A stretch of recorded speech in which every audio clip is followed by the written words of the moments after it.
Sands comes set. He's going to work out of a set position at the belt. First pitch to Abrams. Right on time. Swing a drive.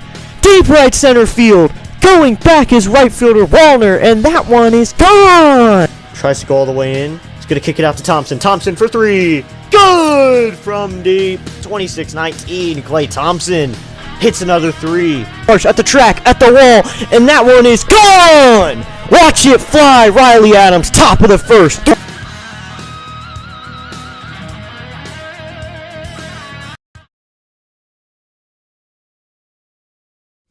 And we are live. Welcome in, everybody, to District Nation as we are live for a minor league baseball game between the Rochester Red Wings and the Jacksonville Jumbo Shrimp. Hello, everybody. Hope you're all having a great day as we are here live with some minor league baseball, our first minor league baseball stream of 2026 and our first regular season baseball stream of 2026. The Red Wings and the Jacksonville Jumbo Shrimp are getting it underway. 1-0 for the Red Wings, 0-1 for the Jumbo Shrimp. Both teams have only played each other.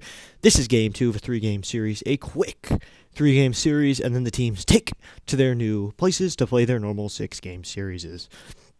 The national anthem is going on, and the Jumbo Shrimp are basically on the field. So this game is getting going in just a moment.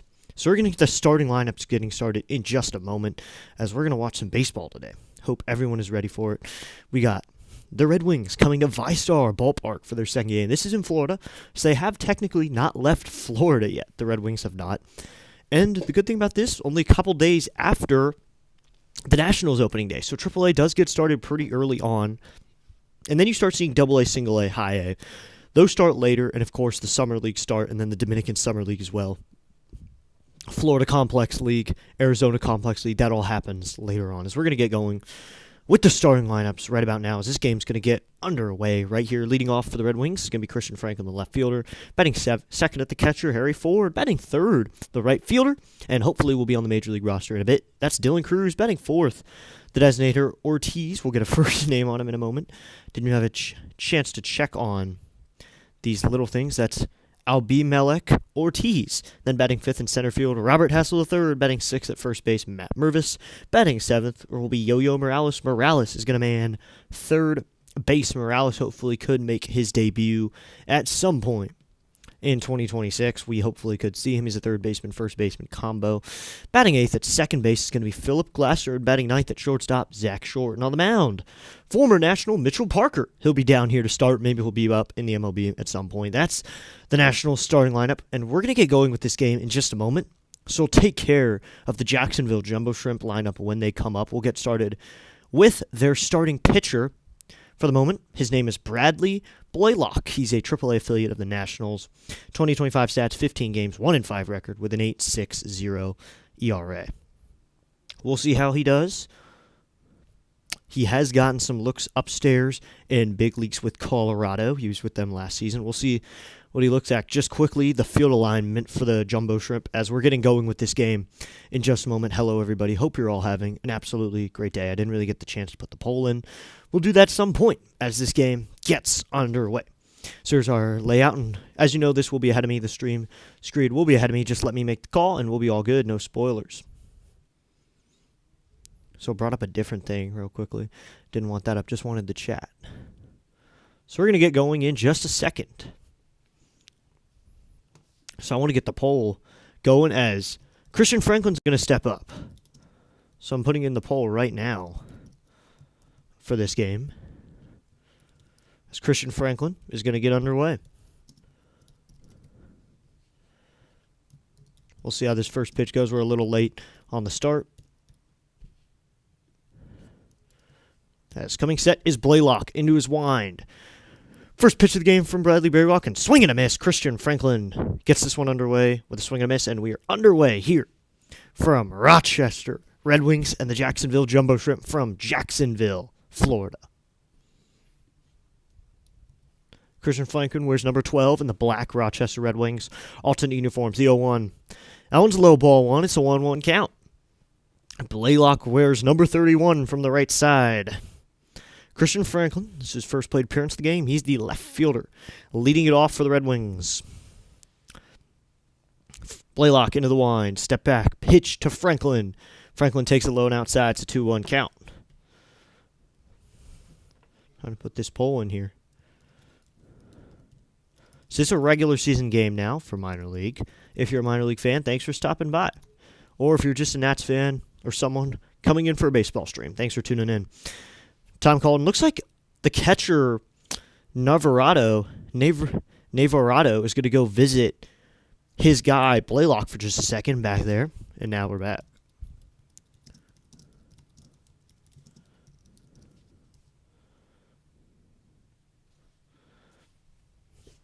So it's going to be a 2-1. Blaylock into the wind. Here's the pitch. That one is low.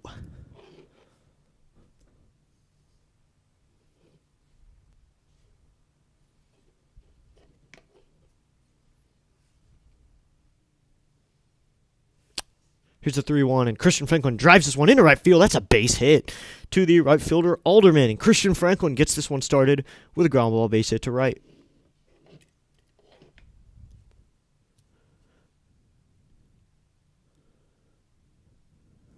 That was just a rope and a right on the ground for base hit. Sorry, a little distracted here with the chat, but we're good.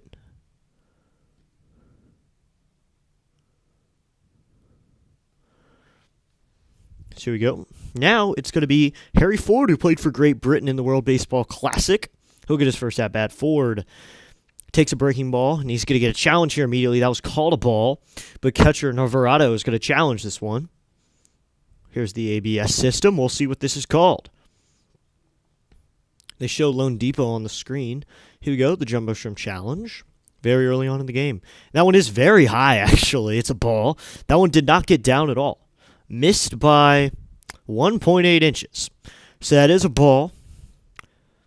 It's a 1-0 count. You don't see that too much for really bad challenges like that. Just so you know, the Jumbo Shrimp are wearing red uniforms. Little yellow trim, and the Red Wings wearing black uniforms. The 1-0 to Ford. Ford fouls this one back. It'll be 1-1. This is the Jacksonville Jumbo Shrimp hosting this one. Reigning champions of the AAA Baseball League.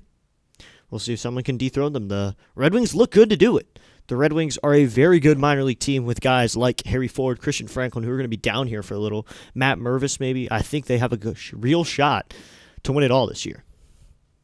The 1-1. And Ford grounds this one to the third baseman, makes the play, going to bobble it, and goes nowhere with it, and Harry Ford is safe. So immediately, there's 2 base hits in a row that get this game going. One is a low rope to right, and the other one just a little chopper to third that causes runners on first and second now.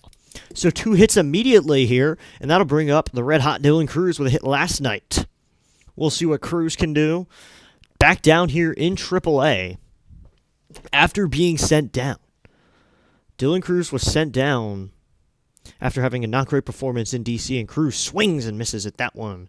Right in the zone, it's 0-1. Franklin stands at second, Harry Ford at first.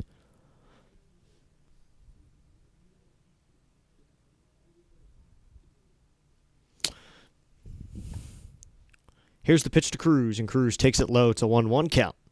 It's the count all evened up. Thanks for tuning in, everybody. Hope everyone is having an absolutely great day. Welcome into District Nation. We're covering, usually we're the YouTube home of Nats, Mavs, and Commanders, but today we're covering a team I love to cover, which is my favorite AAA team, the Rochester Red Wings, AAA affiliate of the Nationals, the 1-1. And Cruz fouls this one back, and we'll do 1-2. A very deep backstop here at ViStar Ballpark in Florida, so stealing bases, you can do it a lot. Stealing bases, you can do, and I think they will do it a lot. So it's 1-2, no outs. Franklin away from second, Ford at first. This is what it is like to cover a game with no pregame at all. Not usually like the 15 minutes. We got right into it. But we have an opportunity to talk about the Nationals, who lost 10-2 today in their game. It's going to be a 1-2, no outs. The pitch to Cruz. He takes it outside. It's 2-2. So the Jumbo Shrimp have lost one of their challenges now. They had 2. They immediately lose their first. So it's going to be 2-2, no outs. Set is Blaylock. The 2-2 to Cruz. Cruz takes it. Called. Strike 3. He kind of made a check swing there. So I'm assuming they're going to say he struck out looking. We'll see what the call is. But that's a K. Kind of took a ugly check swing there. I think they're going to call it that he went looking. So that's out number 1. So they're going to say he was called out on strikes. That'll bring up the DH Ortiz. Hits from the left side. Runners on first and second with one out now for Abi Malek. Abi Malek. A big man hitting from the left side. Usually plays a little first. Tonight, manning first base is Matt Mervis for the Red Wings. He played for the Nationals a little bit in their farm system, spring training games. Runners on first and second, one out. Abi Malek has an open stance. Here's the pitch. He takes a curveball that'll dunk in there, called strike one. On deck is Robert Hassel III, a very good major league hitter. We'll see how he does down here in AAA. He had a very hot AAA last year when the Nationals watched him in his limited time there. Here's the 1-1. That's outside. Or, excuse me, that's the 0-1. The screen said 1-1, so it's 1-1. Here we go. Looks like there's an automatic ball on a pitch clock violation, so it's going to be a 2-1 count. I didn't realize I was there. Here's the 2-1. Swinging a fly ball. Hit to shallow center. Coming in is Pintar, the center fielder, going out. And this is going to be the second baseman. And he drops it. Christian Franklin wasn't running at all. And they're going to go to second with it. And in a rundown now is the runner forward. And he's going to be tagged out. That might be one of the most confusing plays we'll see all day. That was a pop fly that Cerna, the shortstop, went out to get. And it drops into left center field. Neither runner was going. So Franklin had to break for third just to get there. He was out. Then Ford thought he had to go back, but he didn't. Ford thought he had to go back to first, which caused a rundown.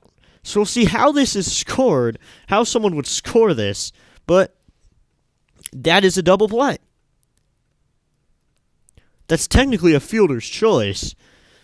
The most weirdest fielder's choice you'll probably ever see.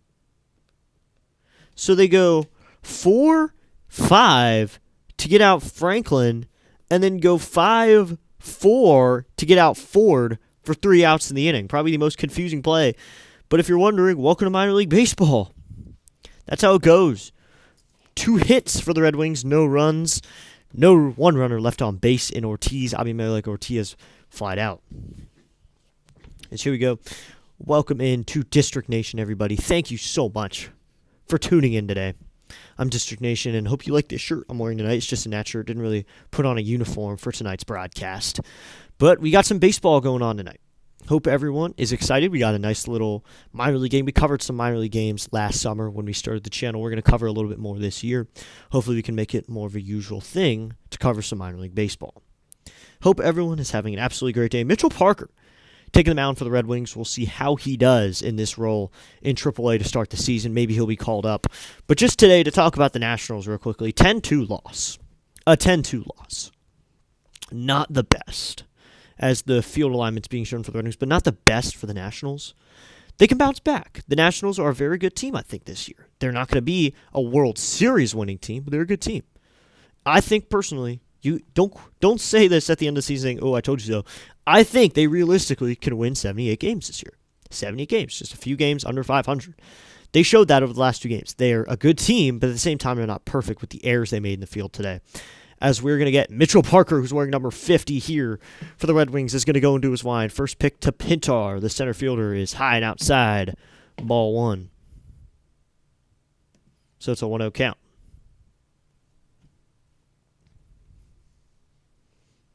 This is Andrew Pintar for the Jacksonville Jumbo Shrimp. Parker goes into the wind. Here's the 1-0. Swinging and a pop. So it's going to be 1-1. That's going to go out of play. It's going to be a 1-1 count. Thanks for tuning in, everybody. Hope everyone is having a great day. For anyone who is here, hope everyone is having an absolutely great day. Andrew Pintar playing center field in today's game. O'Donnell is behind him in the order. Parker will go into the wind. 1-1 to Pintar. Pintar takes it. Cold strike in there. So now it's a 1-2 count. No outs here in the bottom of the first. Just getting started here in Jacksonville, Florida with this game. The Nationals had a quick game yesterday. That game was a lot quicker than we probably thought it would have been, with the Nationals early on in the game, at least. The 1-2. Swinging a line drive into right field. That's a base hit for Andrew Pintar to get this game going. Cruz fields it off a few bounces, and that's a base hit for Andrew Pintar to get this game going. So both teams leading it off with a hit to right for their respective teams. That was Christian Franklin for the Red Wings, and now Andrew Pintar for the Jacksonville Jumbo Shrimp. So now a runner on first for the left fielder O'Donnell. This is going to be Ethan O'Donnell. Went to Virginia. Here's first pitch, and that's called strike one in there. It's 0-1. Remember Ethan O'Donnell from their 2023 run to the College World Series, if anyone follows Omaha at all.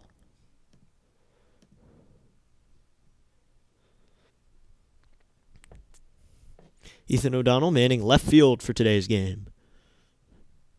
Everyone be sure to hit that like button. Hit that subscribe button. We're on the journey of 150, trying to get to 200 overall. Parker sets. He's facing a fellow lefty. He checks on Pintar at first. He delivers, and that's swung on and missed, and it's 0-2. So it's immediately going to be 0-2. Pintar being held on closely by the first baseman, Ortiz. Some fans are pouring into ViStar Ballpark for this Saturday night baseball game. Up high with that delivery, and it's 1-2. No outs here in the bottom of the first. Hope everyone is having a great day as you're joining us live on District Nation for some minor league baseball.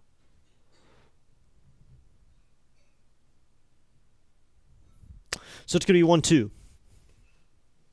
Here's the pitch. Up high, ball 2, and the count is even back at 2-2.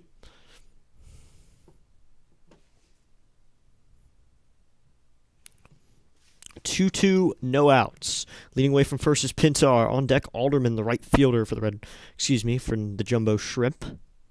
2-2 no outs. Parker checking on the runner. The 2-2 delivery. Swinging a foul off the left side of the backstop, and we'll do 2-2 again.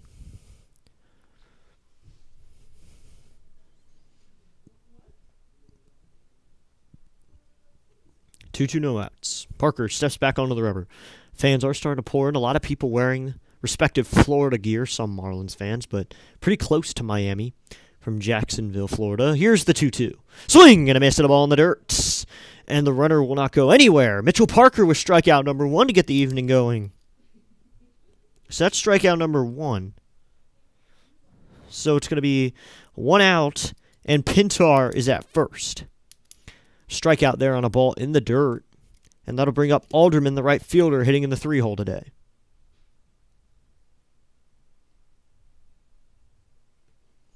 Parker sets. He brings his hands up high on his chest. First pitch to Alderman. That's low and inside, ball 1, blocked by 4. This is Kemp Alderman. 2026 so far, he has 3 at-bats. He's 1 for 3.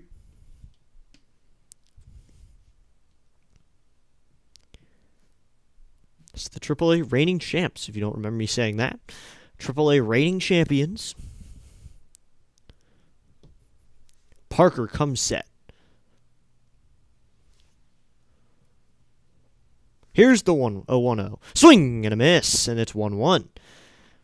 Kemp Alderman swings at that ball down low. It's a 1-1 count.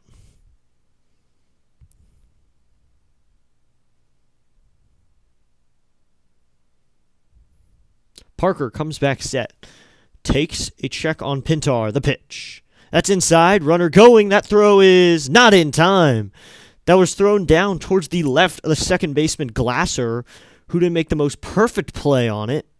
So that causes the throw to be off a little bit and got Pintar into the bag safely. I think if that had been a good throw, he was probably out. Ford got up quickly, but his throw was way to the left. So that causes Pintar to be safe. He's back in there.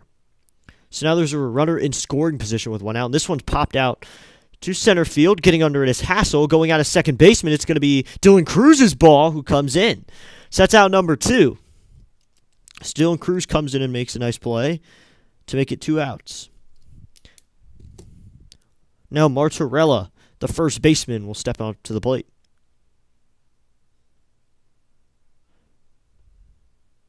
This is Nathan Martorella from the College of California. He hits from the left side facing Mitchell Parker. Zach Short, the shortstop, playing a little more up the middle, holds on the runner, Pintar. Open stance for Martorella. The pitch is outside, ball one. It's a 1-0 count. He wears number 25 for the Jacksonville Jumbo Shrimp. This is his first at bat of the game. 2 outs, runner on second. Parker sets. Checks on Pintar. He delivers the pitch, and then it swung on and missed. On a pitch outside with the fastball. Red Wings wearing a uniform with black full color, and then their logo, their Red Wing logo in the corner of it, and they have a hat with an R on it, the 1-1. That's low and inside, ball 2, and it's a 2-1 count. Be sure to tune in next week. We'll have some more baseball coming up next week. So I have a few more times, so we're going to watch a lot of baseball this week. So be sure to tune in on Wednesday. We'll probably have a night stream, probably Red Wings or the Nationals. The 2-1, that is popped up down the left field line, going out as third baseman Morales into foul ground. He cannot make the catch. That goes out of play. So it's 2-2 with 2 outs.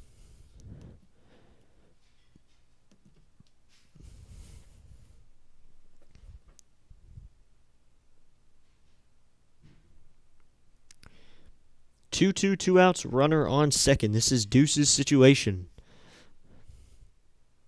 The 2-2. Outside, ball 3, and that evens up the count, makes it full at 3-2. Now we wanted to see there from Parker.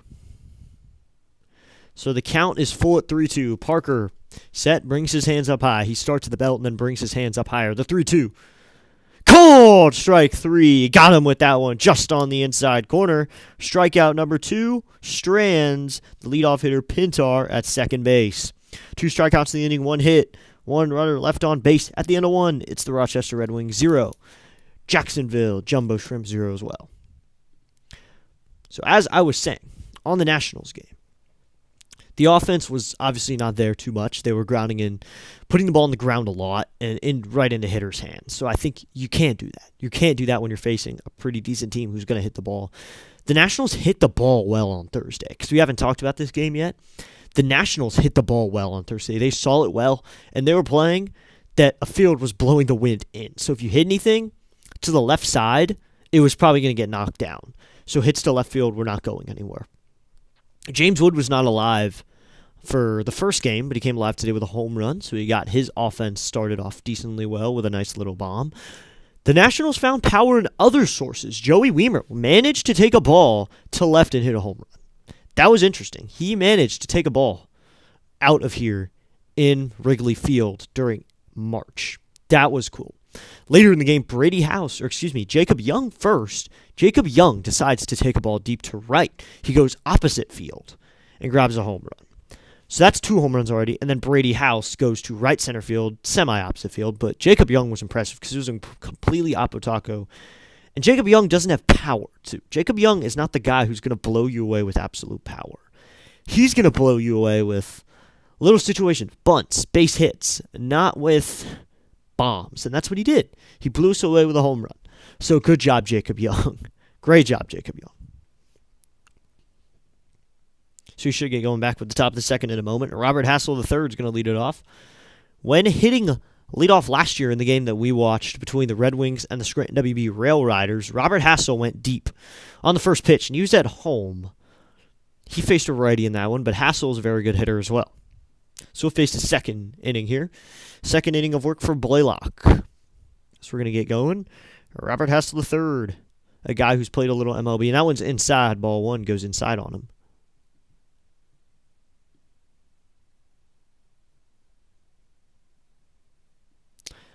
Hassel wearing number 4 down here in Rochester. The 1-0 to Hassel.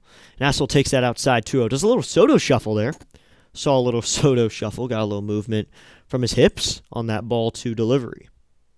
You know, when Zach Gerke got tired of that, he did throw at Soto, a little high and inside, but I don't think anyone's going to throw at Hassel for doing it here in AAA. The pitch to Hassel, and he swings and misses at a fastball on the outside corner. There's a lot of special things about that Nationals World Series team. And Soto was a big part of them in his great dancing in the box, his celebrations. He really carried that team. Hassel can bring that energy down here in Rochester. And he takes this one out to left field, coming in as left fielder O'Donnell to the left, and that one will go out of play into the stands onto the hill of this VyStar ballpark. Got a lot of kids running over to try to get it.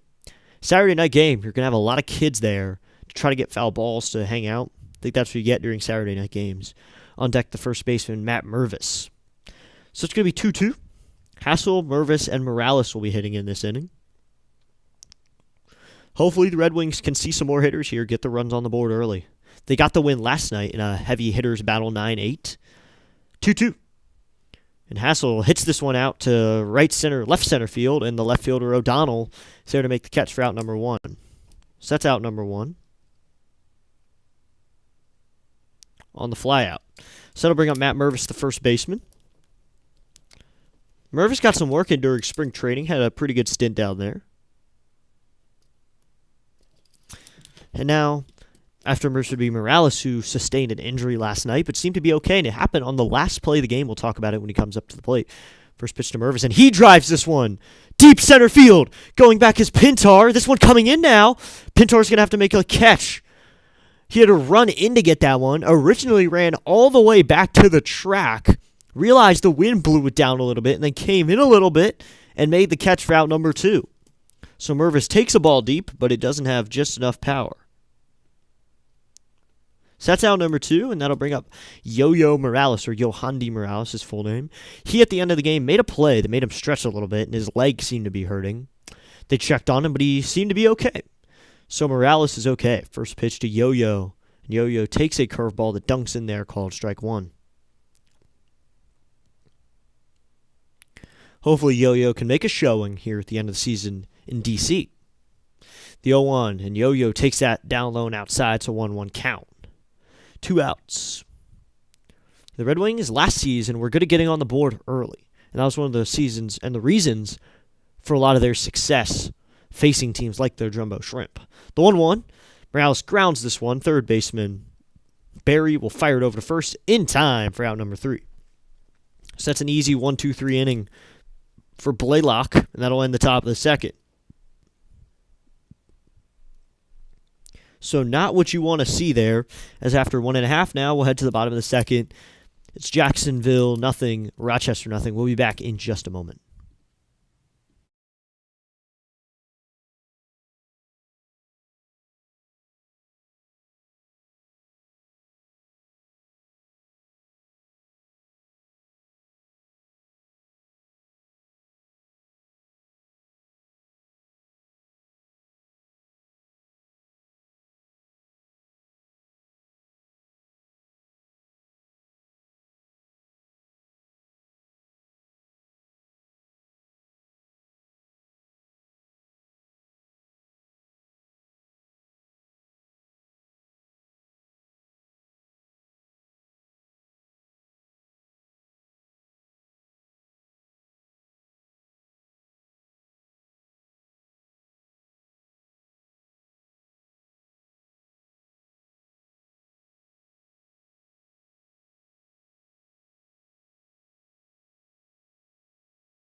We're back for the bottom of the second. I had to throw a sweatshirt on real quickly.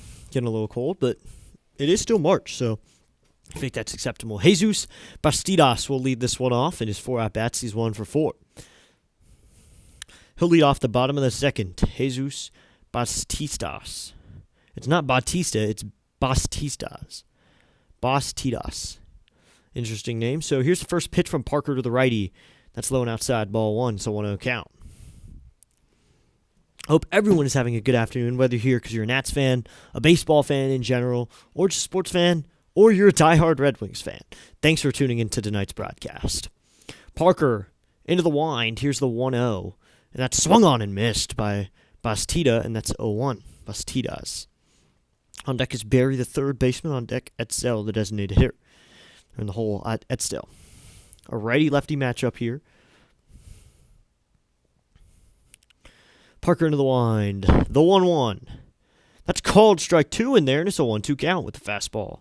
Parker using the fastball to get him out. When he got his start against the Orioles last Sunday, he was using the slider a lot more, and it was working. He was getting the swing and miss. That was his pitch he was going to, and he relied on it. The 2-2 is swung on and missed inside. That had to be the slider for strikeout number 3. Parker also racked up the strikeouts in that game when he pitched in Baltimore. In a stadium he's unfamiliar with a team he didn't really see much, he came in and grabbed a lot of strikeouts. That's something that the Nationals obviously appreciated of him, and maybe just this is him getting more outings than he would at the major league level, sending him down to AAA.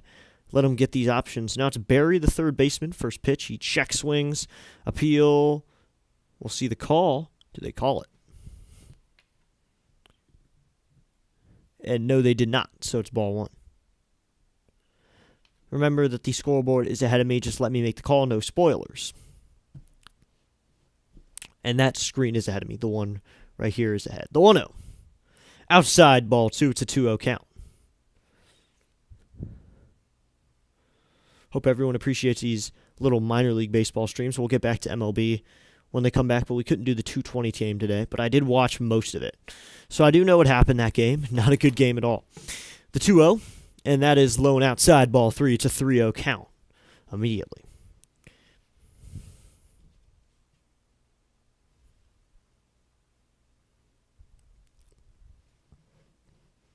So it's 3-0, 1 out. Parker has to throw a strike. He goes into a slow windup. Here's the pitch, and he fires a fastball that gets right in there. And it's a 3-1 count now. Bounces back. This is Jacob Barry.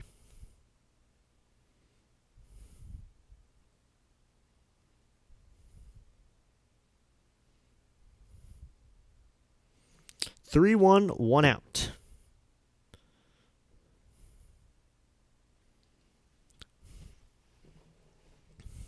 Parker trying to throw a good pitch, the pitch, and he fouls this one straight up. Ford can only take a look at it, and he'll let it go out of play. And the count is full now at 3-2.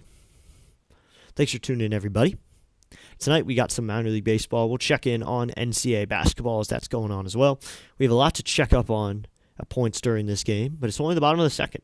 A lot of minor league baseball to go. Parker into the wind. The 3-2. Swinging a fly ball down the right field line, heading over his first baseman, Mervis and Cruz, but they'll let that get out of play, and we'll do 3-2 again.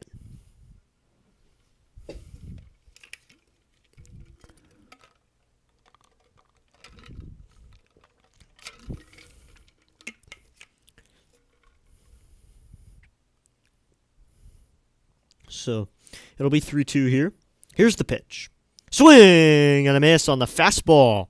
Parker goes back to the bread and butter and gets strikeout number 4 for the second out of the inning. Mitchell Parker's already having a good game. 2 strikeouts in this inning, 3 in a row, stretching back to the first. 2 outs now, and that'll bring up Matthew Etzel, who's the designated hitter today.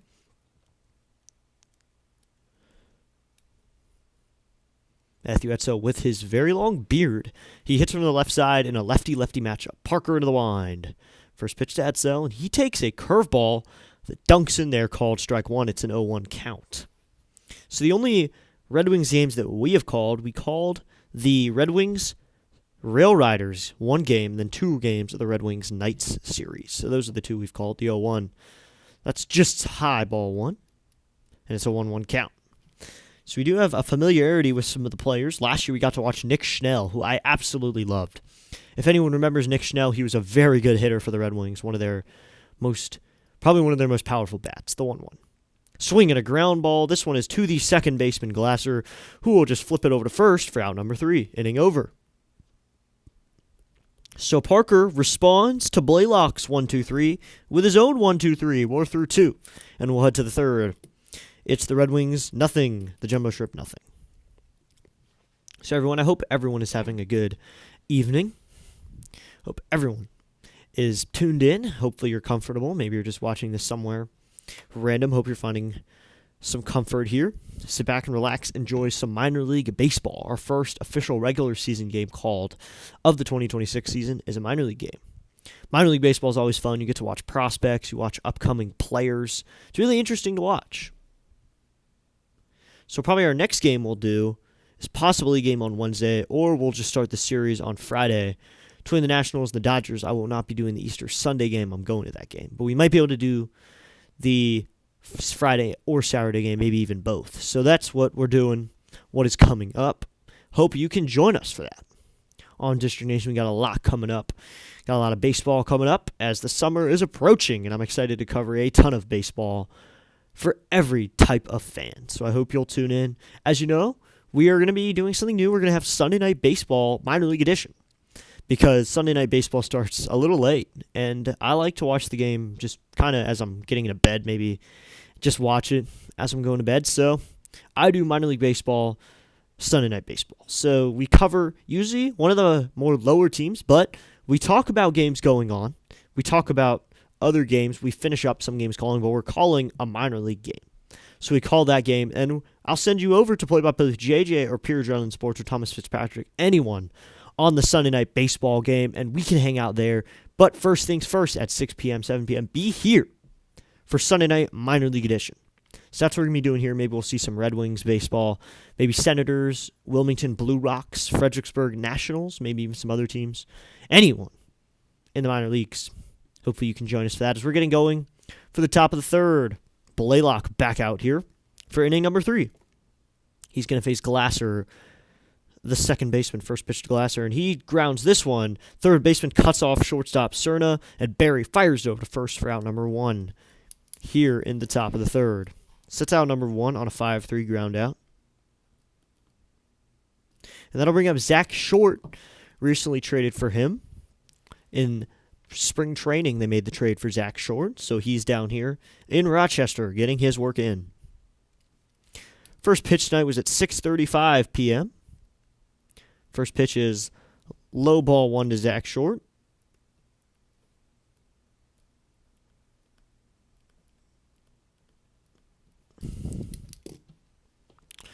Blaylock works his step-back windup. The pitch to Short. And Short grounds this one. This time, it's going to be for the shortstop, Cerna. He fires it to first in time for out number 2. So already, we got a lot of MLB going on still. So we probably will go MLB round the house a little bit during this game just to check in on other games. And Short grounded that one to Short for out number 2. So that'll bring up the top of the lineup. Christian Franklin, the leadoff hitter, comes up. She didn't see the news. I didn't really post about it or anything, but maybe if you saw it on Instagram. Abrams was benched today, if you watched the game. And it was for the play he made on Thursday. First pitch to Franklin is outside ball 1. It's a 1-0 count. He was benched for what he did in the game with the Cubs on Thursday. He hit a line drive to right that was almost gone, and it was not. And Christian Franklin's going to show bunt, and it's no on the inside corner. It's a 2-0 count. He took it back in time. Abrams looks like he may hustle to first. No, he's going to walk it. He pimped it and hit it off the right field wall with the bases loaded. Luckily, he cleared the bases, but then he got thrown out at second. So he is out of the game for that. Next pitch to Franklin is called strike 1 right in there. So it'll be a 2-1 count. That is what we saw from Abrams. So tell me your thoughts about that now. Maybe tell me later, but just a lot to think about there. A guy we thought he was going to be a leader of this new young team didn't even run out the play. The 2-1, and Christian Franklin grounds this one right back to the pitcher. He'll jog it and flip it up to his first baseman, Martorella, and that is out number 3, inning over. 1-3 ground out to end the inning. 1-3 if you're scoring. So that'll end it. We're through 2.5. We'll head to the bottom of the third. Jumbo Shrimp 0, Red Wings 0. Jumbo Shrimp coming up. So now we'll go through the MLB just a little bit. Got some games going on and some games finished. Currently, in the bottom of the 10th inning, extra innings, the Rangers have a lead 5-4 over the Phillies. That's in the bottom of the 10th. With runners on first and third for the Phillies, 3-2, 2 outs. We'll check in quickly on this game because now I'm interested. I just want to see what the situation is here. So it looks like the Rangers did win that. So the Rangers win in extra innings over the Phillies. The Red Sox And the Reds are tied, headed to the bottom of the ninth at 5. Pirates and Mets tied at 1 in the bottom of the 10th. Bases loaded. No outs for the Mets, so I think they should be able to win that one. But a lot of extra innings tonight. Angels and Astros just got underway there in the top of the first. White Sox, Brewers, same situation, just got underway. Royals, Braves about to start. Yankees and Giants about to start as well. Some games later to start at 8:40 p.m. Tigers and Padres at 9:10. D-backs, Dodgers, and at 9:40 you'll have the Guardians and Mariners. Games finished. Into extra innings, the Cardinals beat the Rays 6-5. The Athletics lost to the Blue Jays 8-7 in 11 innings. The Twins beat the Orioles 4-1. The Rockies lost to the Marlins 4-3. The Marlins get that win. And of course, the Nationals lose to the Cubs 10-2. So those are your scores around the MLB. So we'll head to the bottom of the third. It's going to be Navarreto who is going to hit for the Jumbo Shrimp. He's the catcher in today's game, Brian Navarreto from Puerto Rico. And Cerna, the shortstop, is on deck. So Mitchell Parker will work the third here.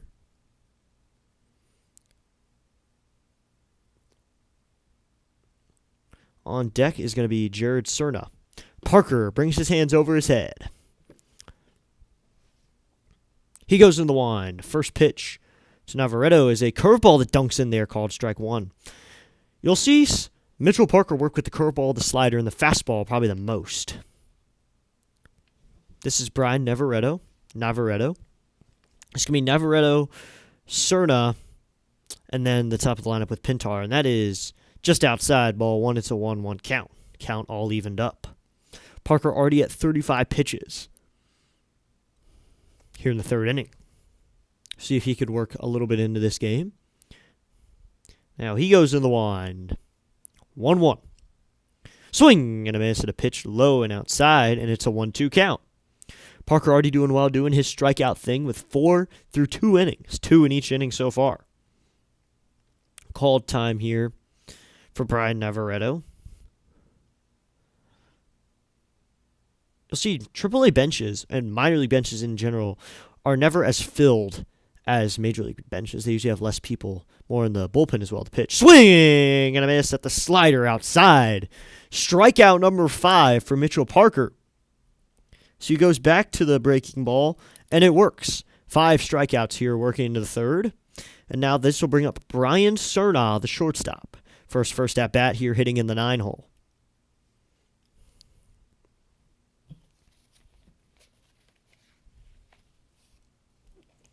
Into the wind, first pitch to the shortstop Cerna, and he takes a pitch right in there, called strike one. Going to the fastball there.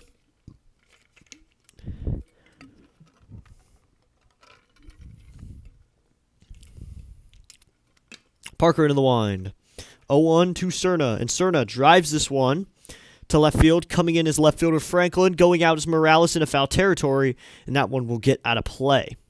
Some kids running over to get it. It's going to be a fan to grab it. He jumps up in glory and happiness to get that one. Really wanted that foul ball, and he gets it. So it's going to be 0-2 with 1 out.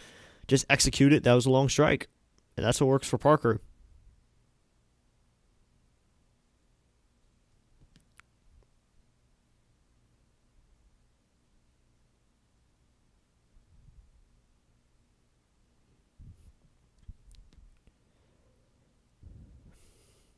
So now it's going to be 2 strikes on Jared Cerna. He wears number 6. It's going to be 0-2, 1 out. Parker into the wind. Here's the pitch.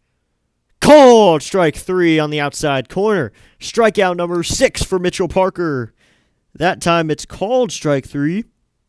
And now he has 6 strikeouts the first time through the order. He has 2 in a row. The first time through the order, the Jacksonville Jumbo Shrimp go 1 for 9 with a single from Pintar, who's up to the bat now, with 6 strikeouts. This is Andrew Pintar. He's 1 for 1. He singled and later stole the bag. Trying to get a run going, but then strikeout stopped that. And this one's lined into left field. That's a base hit. This time he goes to left for Christian Franklin to pick it up. So 2 base hits for Andrew Pintar here in the first and the third. So now a dangerous runner on first now after that leadoff base hit. That'll bring up Ethan O'Donnell, the left fielder. A few goose eggs into the box score so far. Still at 0 here in the bottom of the third if you're just joining us. Thanks for tuning in to District Nation for all your sports needs, live play-by-play. Parker sets first pitch to O'Donnell, and he swings through that one. It's 0-1. O'Donnell, a strikeout victim back in the first inning. Sorry we didn't have as much of a pregame, had some stuff to do. ViStar Ballpark here is a beautiful ballpark. It's a AAA ballpark, so it's not going to be as big as your typical Major League ballpark, and that's a throw over. Back in safely is Pintar, the leadoff hitter. But you got all those bars, good restaurants around, and that's a minor league ballpark. Excited to see the Red Wings back at home. I like their stadium. Probably going to call some games there. Set is Parker. He delivers to O'Donnell. Swing and a foul off the glove of the catcher, and it will be 0-2. The Jumbo Shrimp are the Marlins AAA affiliate, if you didn't read the bio, and the Red Wings are the Nationals AAA affiliate. If you've just seen the channel, maybe you're just joining us, we're Nationals fans here, but if you are a Marlins fan and you're watching the Jumbo Shrimp, feel free to subscribe, and please do. Help out the channel, and Parker is going to do a gunslinger throw over there. Back in safely is Pintar, so that's 2 now, so Pintar can leave with no problems now. Because if he doesn't get him this time, he's safe. But Parker is a lefty, so you can keep an eye on him. The 0-2. The pitch is fly down the left field line, off the net, and fouled. We'll do 0-2 again. Minor league baseball is a good reason why a lot of people fall in love with the game, going to a minor league game. Or you just end up watching it on TV. Maybe you just enjoyed it, but I personally love minor league baseball. Not too many people do. I think I'm one of the only people who would sit down and watch minor league baseball, but I love it. The 0-2. Inside the throw down. This time they get him. This time, Harry Ford executes the throw, and that's out number 3. Pintar's caught stealing, and that'll end the inning. Wow, so he gets the hit. Has O'Donnell on 0-2, throws it high and inside. This time, Ford throws it to the left again. But this time, I think Glasser knew it was going to be the left and laid the tag perfectly. Already had the sweep ready to go, brought his arm down, and tagged the runner Pintar perfectly, and that'll end the third. After a third of the game now, it's 6 goose eggs into the book. It's 0-0 as we're done with 3. Thanks for hanging out with us, everybody. Live play-by-play.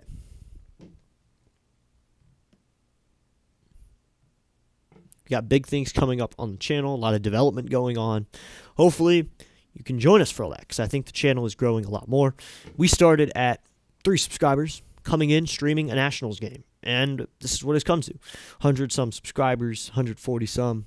We're streaming games a lot. And this summer, it's going to get only much better. I'm so excited to share it with you guys. So excited to show you what is to come for the channel, because I have a lot of developments going on. As you can see, the setup has gotten so much better since day one. I had a handheld microphone, 2 computers, and a dream, and that's how it started. And now we're here, calling games. The face cam, which I really like, actually, that I can see me as well, so I can see the reactions. And you can see my reactions as well. So we're here for the 4th. The Jumbo Shrimp will take the field now. And Harry Ford will hit. He's 1-for-1 with a single, but was gotten out in that very chaotic double play back in the first. So a lot has happened since then, but I think a lot of people still remember that extremely chaotic double play. Harry Ford from Atlanta, Georgia will hit now from the right side. On deck is Cruz, the right fielder, hitting in the 3-hole. In the hole is Ortiz, the designated hitter.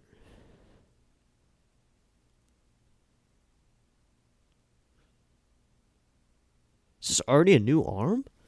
No way they already put in a bullpen arm. Is that really a new arm?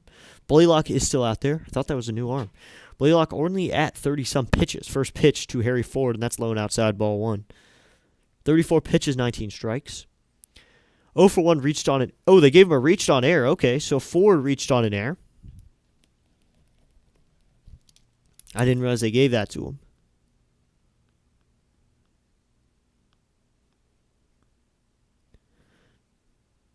So I thought it was a hit.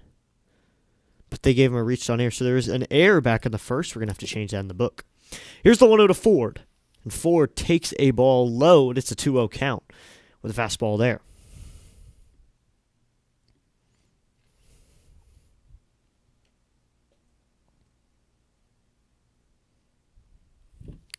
So it'll be 2-0 no outs. Here's the pitch. And Ford hits this one to deep right field. Going back to the corner is Alderman in a foul ground. That one will get out of play, and we'll do a 2-1 now. Long strike there. Top of the fourth, 0-0. Last night's game had a little more scoring than this one. This one's 0-0 into the fourth inning.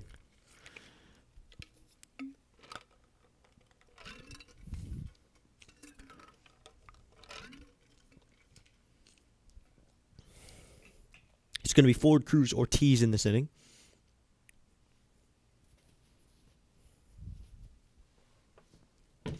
Here's the pitch to Ford, and Ford takes it high and inside, and it's a 3-1 count. Here, Ford had a good performance playing for Great Britain in the World Baseball Classic, played against the Team USA, or the National. Team National, because the Nationals are better than Team USA. The Nationals beat Venezuela, and USA couldn't. The 3-1 inside, ball 4, and Harry Ford's going to draw a walk. So that's the first base runner since the first inning after the Red Wings had some offense going. Now Ford will start this inning off with a walk, and that'll bring Dylan Cruz up with a runner on first. Matthew Lecor has been a very good manager, but he needs offense. That's what this dude needs as a manager. So it'll be Dylan Cruz to face Blaylock the righty. First pitch to Cruz, and Cruz takes a curveball in there called strike 1, and he's going to challenge, but I don't think he's allowed to. I think he looked over, and the coaches were telling him to, but I think he's not allowed to now. But he'll hit here in an 0-1 count. Here's the 0-1 to Cruz, and Cruz grounds this one to the third baseman, and it's off his glove in a no-man's land, and everybody's safe. So that is, we'll see what they give him in the scorebook. We'll see what they score it. That was a ground ball to the third baseman, a pretty can of corn type of play for the third baseman, Barry, and it just went off his glove. We'll see what they score. That's another error. I think they're going to give him an error. They are going to give him an error. So that's an E5. Second error on the game for Barry. Advances forward up to second. So runners in scoring position for Abimelech Ortiz, the designated hitter. The pitch to Ortiz, and he takes the strike right in there, and it's 0-1. Abimelech had a fielder's choice back in the first with that chaotic double play involved. We'll see what he does here.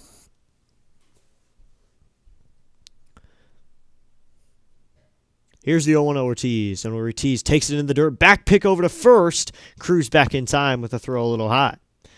So that one's thrown back to the pitcher, Blaylock now, working into the fourth. The lights are now on, and it is a dark night now from VyStar Ballpark. A solid dark night. They should make the baseball from minor leagues cosmic baseball. That'd be pretty good. Looks like Blaylock's going to step off. It's going to be a 1-1 count with no outs. 1-1. Coming now. Blaylock sets the pitch. That is called strike 2. Challenge here for Ortiz. That looked a little outside. We'll see what the pitch is called. I thought it was a little outside, and I think Ortiz did too. So we'll see what the call is. The call is in, and it is a strike. It touched the bottom part of the zone, not clipping the outside. That clipped the bottom part of the zone. So that's a failed challenge, and the Red Wings now only have one challenge left. So he fails that one. So we'll see what happens here. The 1-2. Ortiz takes it outside, and the count is even all up at 2-2 again. These are some long at-bats being worked by the Red Wing hitters. Now they just need some offense. I think if the Red Wings can just get some offense going, they can manufacture a run or two. The pitch. Ortiz grounds this one. First baseman Martorella on the play, and he'll take it himself to the bag on a 3 unassisted ground out. That'll advance the runners up one bag each, sends Cruz over to second, Ford on third, so 2 runners in scoring position and just 1 out. So a deep fly ball can score 1. A single realistically can score 2, depending on where you hit it. So now that'll bring up Robert Hassel III with big league experience. We'll see how he uses that experience right here. The pitch. And Hassel fouls this one back, and we'll do 0-1 now. Hassel's 0-1 with a fly out to left. If he wants to score a run here, he could use a fly out to right, though. That'd be helpful.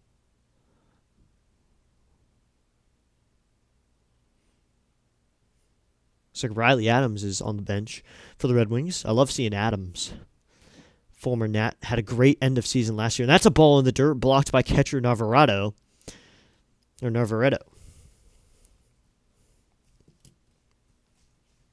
It's a nice stadium. Have some buildings out in right. So this is kind of your generic minor league stadium, but it's a really nice stadium. ViStar Ballpark. They got a door behind home plate. Kind of like how some college stadiums do in the SEC and how they have it at the SEC tournament field. So they have that there. The 1-1. Hassel swings and misses a ball outside, and it's 1-2 now. I hope they can bring ABS in so you can challenge if you swung at a ball. That would be good. So you could check, and we could just automatically check if they did swing at it. 1-2, 1 out. Coming set is Blaylock. Here's the pitch to Hassel.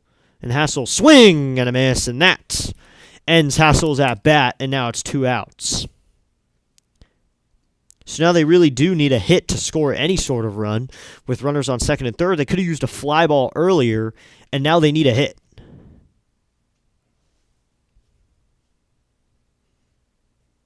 So now, to try to do this, will be the first baseman, Matt Mervis. Mervis is 0-1 with a fly out to center. See if he can get something going. And Mervis will take a fastball in there, called strike 1, and it's an 0-1 count.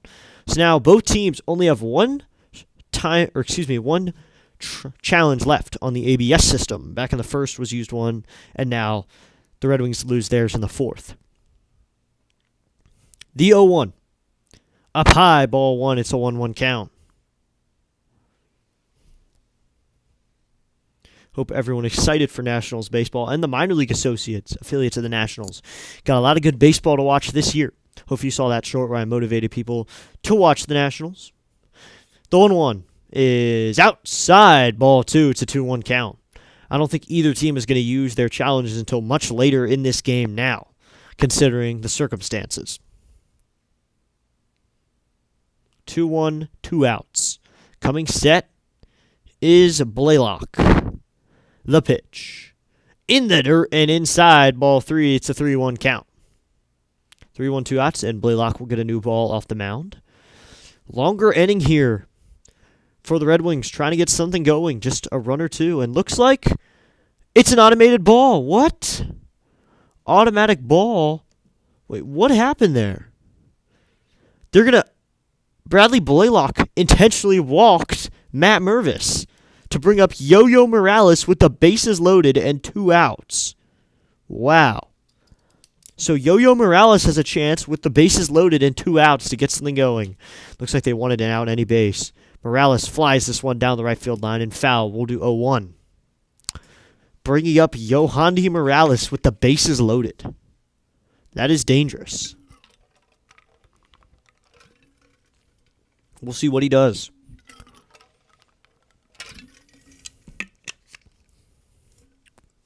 Here's the pitch. That's low and outside. Catcher gets there, fakes a throw down to third, keeps Franklin at third base. Good block there. Gets smothered by the catcher, Navarreto.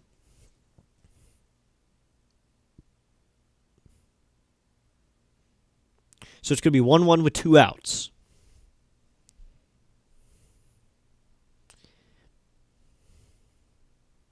Here's the pitch. And Morales grounds this one down the third base line and foul, and we'll do 1-2. Bases are loaded. 2 outs. This is minor league baseball, and this is what we wanted. Some clutch situations for some opening weekend baseball. I hope everyone enjoys the stream today as we got some opening weekend baseball, minor league edition. Blaylock sets. The 1-2. Morales takes it up high, and it's a 2-2 count. 2-2, 2 outs. Looks like the the coaches of the Jumbo Shrimp are wearing Marlins gear. So I assume you'd see that a little bit more with them. The 2-2, and Morales fouls this one just off the ground, and we'll do 2-2 again. So if you're wondering, in right field, kind of like the Atlanta Braves Stadium, they have seats out there where they have in a bar area type of place in the porch. I think that's what they call it in Atlanta. They have a porch out there in right. So that's the Jumbo Shrimp field. But they have a very nice field. They got some decently filled stadium tonight. 2-2, 2 outs. The pitch to Morales. Outside, ball 3, and the count is full at 3-2. 3-2, 2 outs, top of the 4th.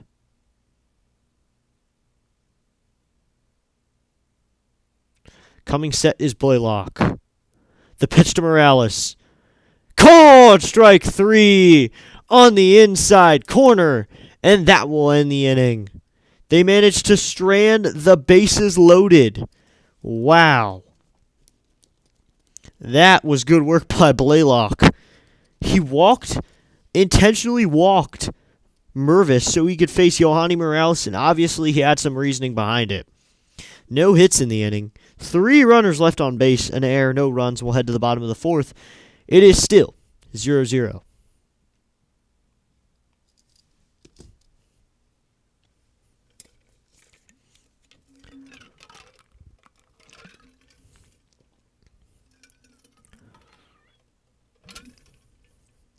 So we got about 25 minutes until the game starts for the Sweet 16. Or excuse me, is that the Elite 8? I'll check which one it is. I believe it's the Elite 8.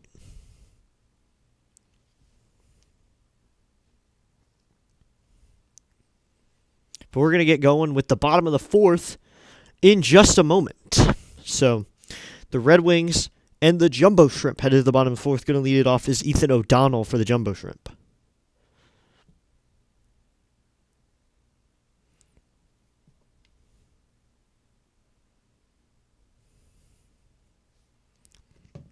Lead off to be O'Donnell, and then Alderman and Martorella, the first baseman. And we'll see if Parker stays out there for the 4th. Hope everyone is having a great day. Thanks for tuning in today. Help us hit our goal. Be sure to hit that like button, hit that subscribe button. So it's going to be Ethan O'Donnell, the man from Chicago, will lead off the 4th here against Mitchell Parker. In the bottom of the 4th, thanks for tuning in with us. So Parker will have another lefty-lefty matchup. He struck out O'Donnell back in the 1st. He also struck out Martorella back in that 1st inning. He got Alderman to fly out. First pitch to Ethan O'Donnell, and he grounds this one down the first baseline foul. Actually towards the dugout now. So it's going to be 0-1.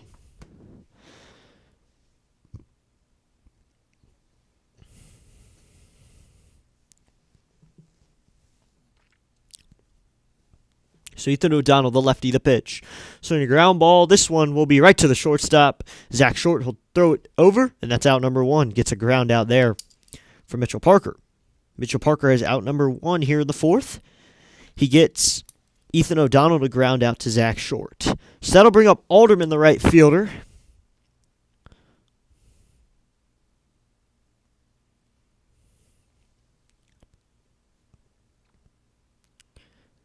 We'll see what Alderman can do here. It's a lefty-righty matchup now.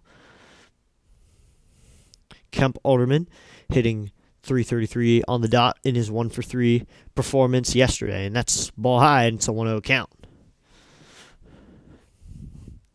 So I had a question for the chat. I was wondering if you guys like to watch more NFL football or basketball, because I'm going to be doing college football. And here's the pitch, and that is low and inside, gets away from the catcher. Forward, he'll throw it over. I will be doing Navy football and Commanders football a lot more than I did last year. Only got a couple college football games in and a few NFL games. Hopefully I want to do a lot more Commanders and a lot more Navy. This is Kemp Alderman. He's 0 for 1.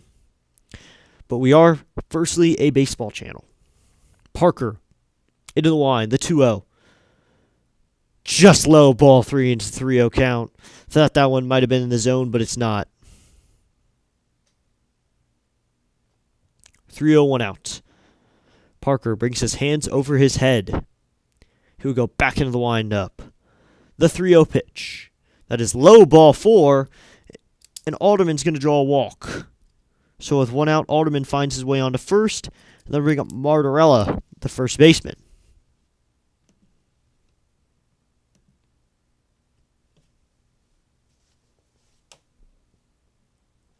Nathan Martorella.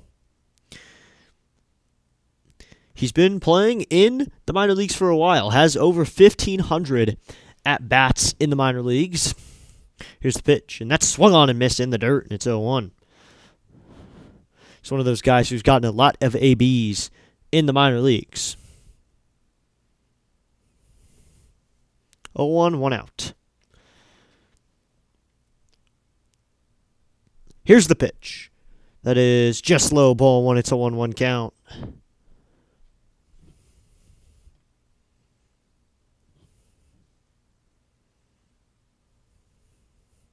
So it's 1-1, 1 out. Here's the pitch. That is just high, ball 2.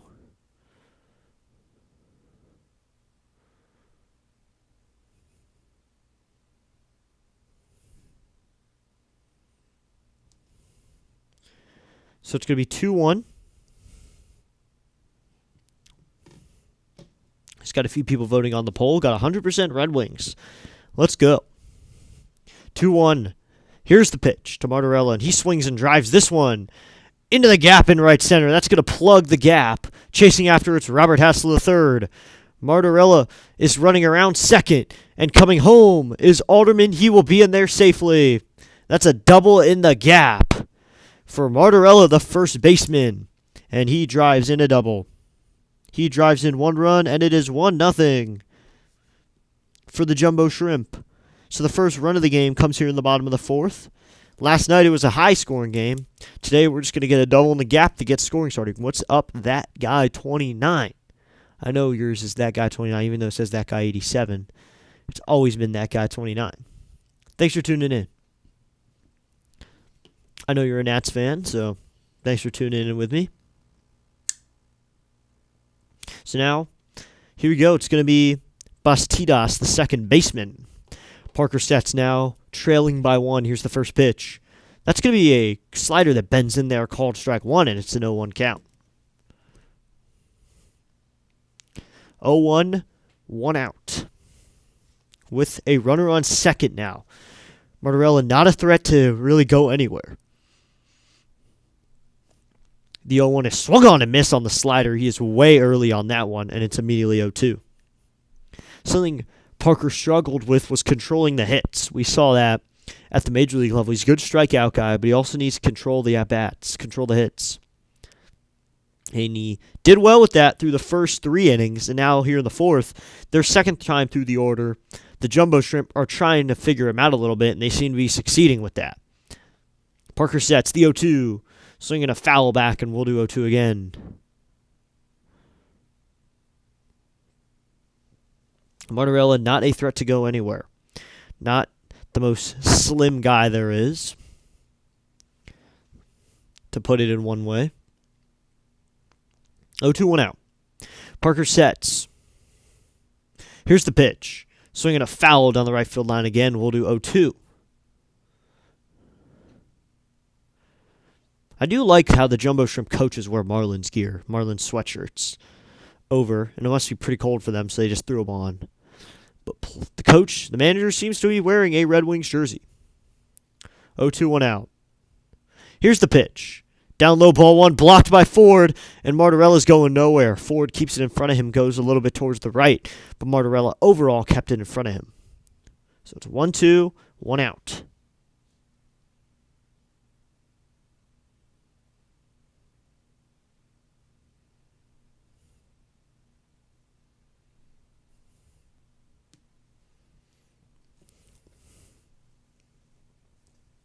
One, 2, 1 out. Parker Sets.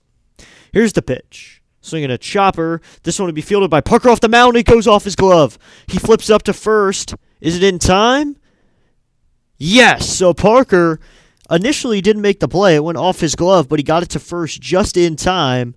and that sends Martorella to third. So now with 2 outs, there's a runner on third. But the play made, Batistas grounds out. So now it's going to be Barry, the third baseman, Jacob Barry.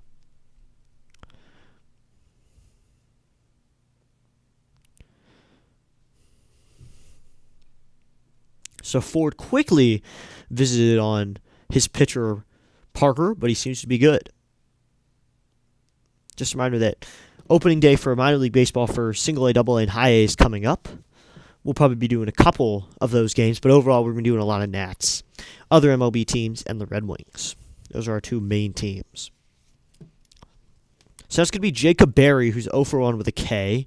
He got K'd up swinging. He was the 4th strikeout victim of Parker. First pitch to Barry. And that's do they call that a strike? Yes, it's in there called strike 1. They switched the camera for a brief second, so I didn't get to see what the pitch result was. Parker checks his signs. He comes set. Here's the 0-1. Check, swing, appeal. Did he go? Yes, says first base umpire. And it's an 0-2 count.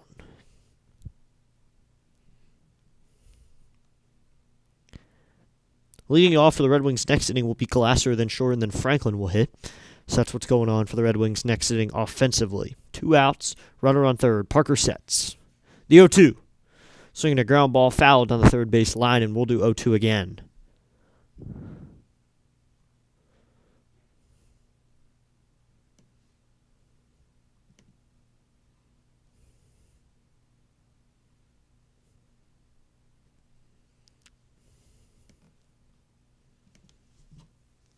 So it's 0-2, 2 outs. Parker checks his signs. He comes set.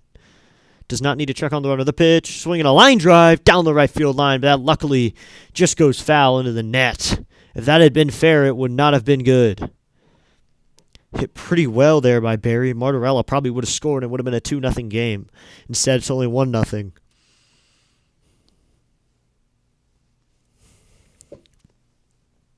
The Red Wings do score a little bit. They seem to do that well last year. You got a lot of new faces in for the Red Wings, though. Here's the pitch. Swinging a line drive off the net, and we'll do 0-2 again. So a lot of 0-2s here. So hopefully the Red Wings are only 1-0 when the 5th starts. Hopefully Parker can get out of this inning without Martorella scoring, or Martorella scoring at all. That would be great for him. Here's the pitch. Swinging a fly ball. Hit pretty well to center field, but Hassel will get under it, and he makes the catch for out number 3, inning over. So that'll end it. They get 1 run on 1 hit. The run was off of a walk. They leave a man. We'll head to the top of the 5th. It's 1-0 now. Jumbo Shrimp have the lead.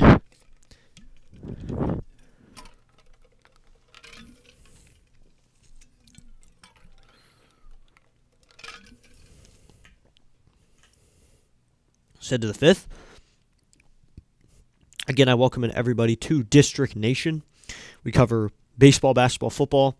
We're covering a minor league game tonight for minor league baseball opening weekend. So we're going to get going looking at some MLB scores real quickly, as we did not do that. Some of the finals have come through. And we're going to take a look in about 13 minutes. We'll start watching March Madness closely during this game. And hopefully everyone saw the Nasim Nunez play today. He had a great play in the field where he made a backflip and made a ground ball and threw it to first. That was an absolutely great play. I think that's already one of the plays of the year, and we're 2 games in. It will stay one of the plays of the year. So I think easily that's already one of the plays of the year, and it should stay. I think if there's a highlight reel, that'll be on there. And hope everyone likes the sweatshirt I put on, Finish the Fight. 7 years ago now. 7 years since the World Series. So there's going to be 7 World Series champions after the Nationals. That's crazy. Why couldn't we just stay champions for a little longer? But we did get to be champions for the longest without games because of COVID happening. So we were champions for a while. Reigning champs for a long while. Hope everyone likes the Red Wings background with the logos right here, like one right here beside me, and the one right here, and even the minor league baseball logo right there. So got a lot going on with this logo, and it's looked a lot better since I first introduced the face cam. Been adding a lot to the stream. And now we'll head to the top of the 5th. Leading it off, as I said, will be Glasser, the second baseman. He hits from the left side. He hits from the right side. Or he's from the left side. He started moving to the right, but he goes to the left. So that's going to be Dax Fulton for the Jumbo Shrimp. He's a lefty arm. He'll come in here in the 5th inning. Into the line, the first pitch, and that is in there, called strike 1 from Fulton to Glasser. So just so you're wondering, the Angels and the Astros are still scoreless. Same with the White Sox, or the Brewers now have 3 runs. Here's the pitch to Philip Glasser.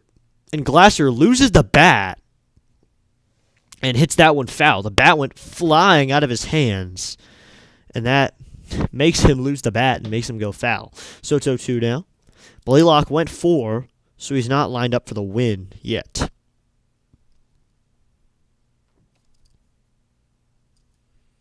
He only gave up 1 hit, no runs. And then he walked 2 guys. One of them was intentional, 3 strikeouts.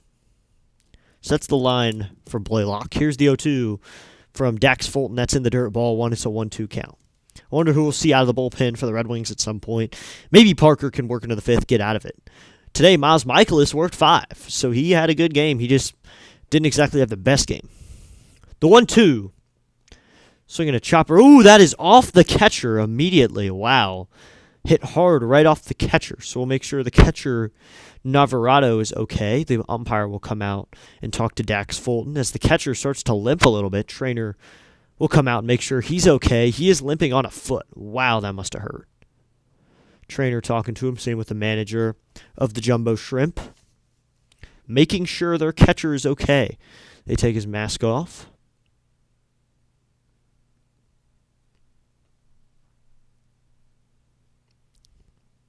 Make sure he's okay. They're going to go to ads real quickly on the screen. But I hope this catcher's okay. They don't need to sub in anybody. Hopefully he can stay in. It's minor league baseball. In the end, you're trying to get a shot to go pro. There's a lot of guys in the minor leagues who will never see the light of the big leagues. And that is the final goal for everybody, is to get to that big show. Find joy there. So Philip Glasser hitting for the Red Wings. Only 1 hit so far for the Red Wings. They need to get going if they want to get something going. I don't know if that made sense. So catcher Navarrado will stay out there. He'll stay out there with Glasser up to bat. Or Glasser up to bat. On deck, Zach Short, the shortstop. Glasser makes sure he's okay. He'll step back in. It's 0-2 to him. 1-2, excuse me. It's a 1-2 count.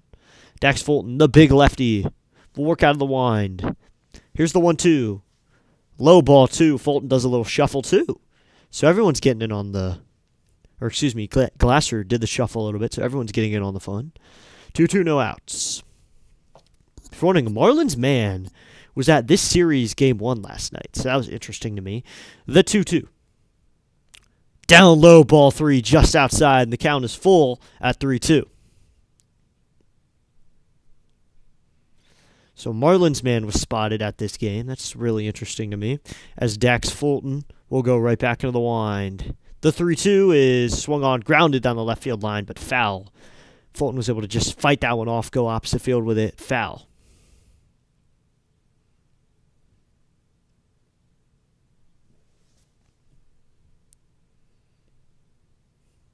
So it'll be 3-2, no outs. Here's the pitch. Swinging a line drive up the middle, fielded cleanly by the shortstop. He goes to first with it on the run, and that one gets away from the first baseman, and Glasser reaches on an error. So that's a throwing error that time. Should be on the shortstop. It's not the best play made by him. That one gets away. Or they're going to call it a single. Looks like they will give him a single here, so Glasser has a hit in this game. And that'll bring up Zach Short, the shortstop, with a runner on first. Zach Short will square to bunt, and he fouls that one off, and it's 0-1.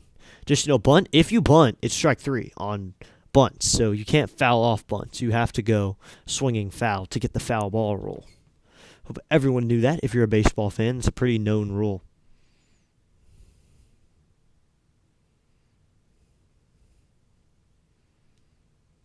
Here's the pitch. And Zach Short takes that one outside, and it's all evened up at 1-1.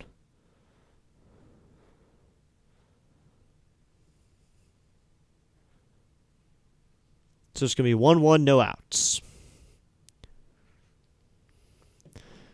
Jumping around is the runner on first, the pitch to Short, and he swings and misses. Glasser was being annoying right there at first.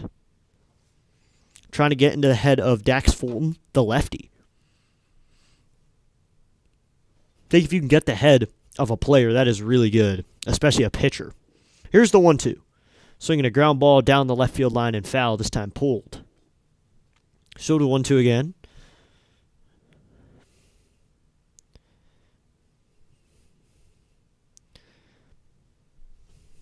So it's going to be 1-2, no outs.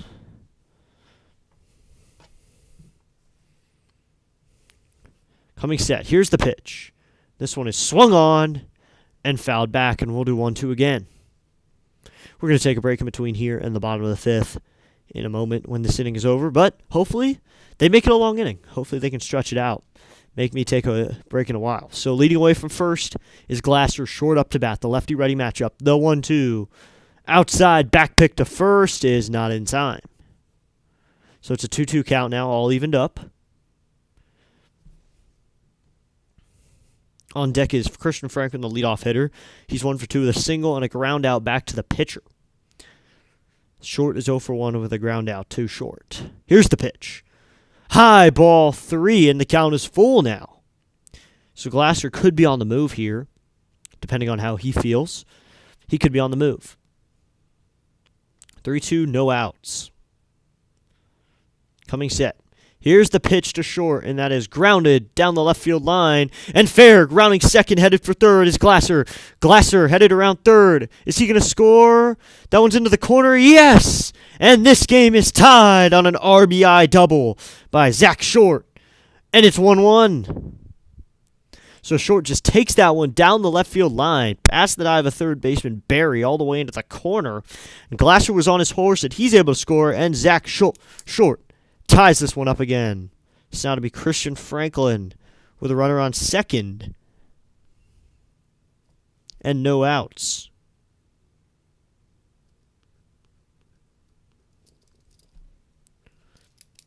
So now Christian Franklin with a spot for an RBI, and that is just a bit low, but they're to call it strike one. Okay, so it's an 0-1 count.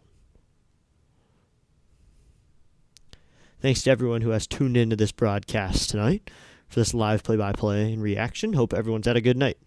Here's the 0-1, and Franklin drives this one right to the shortstop. He makes a clean play on it, fires over to first in time for the outs. That's out number 1 on the ground out by Christian Franklin. And that'll bring up Harry Ford, the catcher, hitting in the 2-hole. Got some experience during spring and the Nationals. I think a lot of Nats fans and Nats critics thought he could be the starting catcher. But no, he's down in AAA to start. I think realistically Millis could get sent down. Ford brought up, or Ruiz. I think Ruiz and Millis are currently competing for a spot. First pitch to Ford, and Ford hits this one out to deep right center, and that's going to be caught by the center fielder Pintar, who fires it back in, sending Short over to third on the out. So now Short stands on third with 2 outs, and Dylan Cruz, the 3-hitter, up. Cruz has struck it out and reached on an error. So that's his line so far. We'll see what he can do.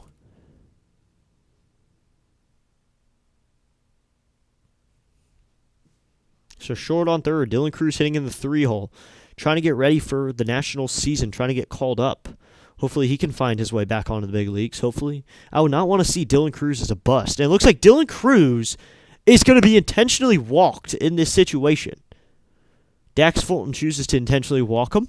So that puts Dylan Cruz on first on the intentional walk. And recently, back in the 4th, they had intentionally walked Mervis to get to Yo-Yo Morales, who struck out. So now there's a pitch clock violation. Is it an immediately a 1-0 count? Okay. So as well, there's an immediate pitch clock violation that makes the count 1-0. Here's the first pitch, and that is In there, called strike one. It's a 1-1 count. All evened up. Now you're playing the battle back game if you're the pitcher.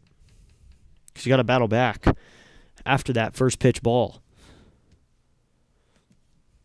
Here's the pitch.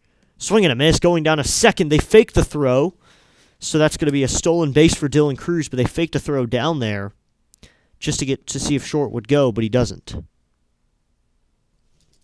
So now there's a runner on second and third with 2 outs. A chance for Ortiz to really do something here. Abimelec Ortiz has a chance here, hitting in the 4-hole to drive in a couple runs, maybe take the lead. The pitch. In the dirt, ball 2. It's all evened up at 2-2.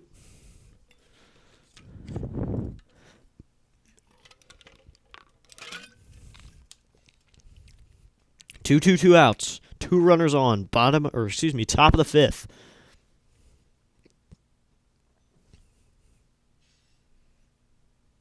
Coming set is Fulton. The 2-2.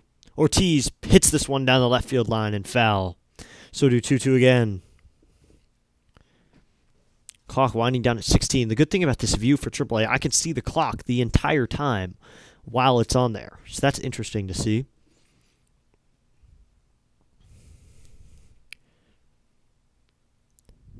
The pitch is just outside, and the count is full. I thought that was called strike 3, but no. That one just clips the outside part of the zone. Top of the 5th, 3-2, 2 outs. Runners will be going on second and third. Here's the pitch.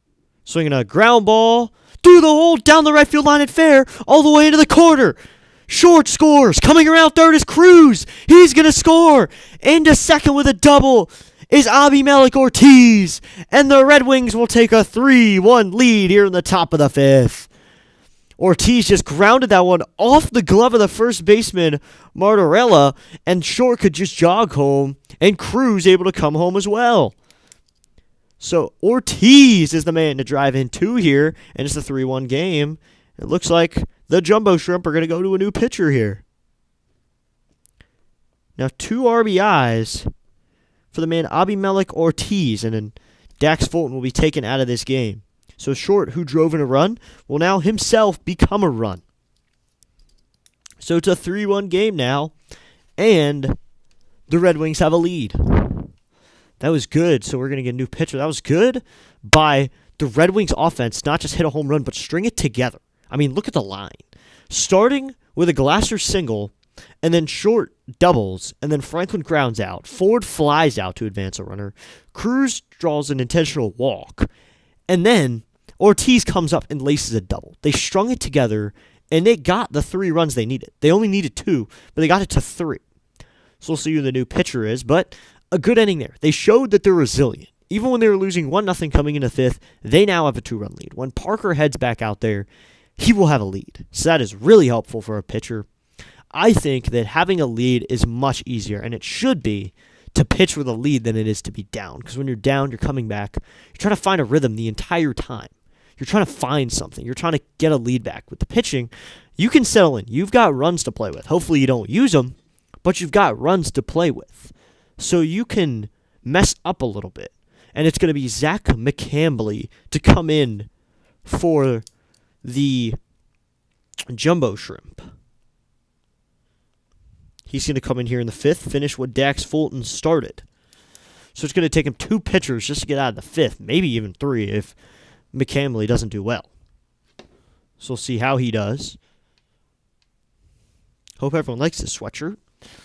I really picked out a good one for this one, so. And I hope everyone likes the screen as well behind me.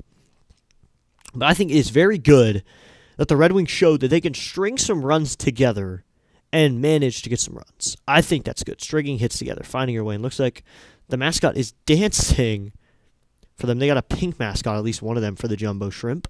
I mean, they're the Jumbo Shrimp, so they should probably have a shrimp mascot. So now, here we go. It's going to be Robert Hassel III back up. He hit back in the 4th, and he grounded out to the first baseman. First pitch to Hassel, and he'll take it in there, called strike 1. So only 0.2 innings worked by Fulton. He could inherit one more run if Ortiz managed to score. Hassel's 0 for 2, fly out, strikeout. Here's the 0-1 pitch. And Hassel takes it low and outside. The count is evened up at 1-1.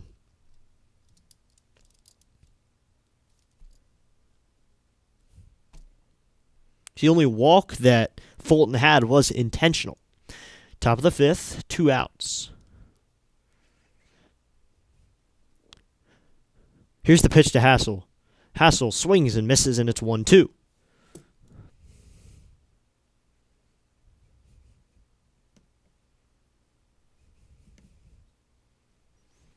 So 1-2, 2 outs. Hassel will hit here.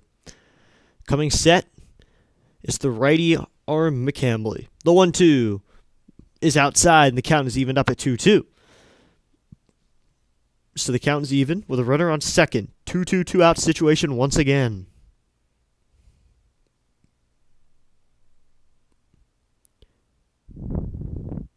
Two, 2 outs. Here's the pitch. And Hassel grounds this one, and now want to get up the middle, past the dive of the second baseman Batistas, and that will score Ortiz. So Robert Hassel III shows that you don't need absolute power to drive in a run. He just takes that one up the middle for a base hit. So it's a 4-1 game now, and that's all the runners that Fulton inherited, so he has 4 earned runs. So now MiLB has a runner on first he has to deal with 2 outs. Red Wings showing their impressive offense. It'll be Matt Mervis now, the first baseman. First pitch to Mervis, and Mervis flies one. Deep right field. This one is going to get into foul territory, and it's 0-1. Got a great hack on that one, but it goes out of play. Looks like a young fan got that one. So it's 0-1, 2 outs.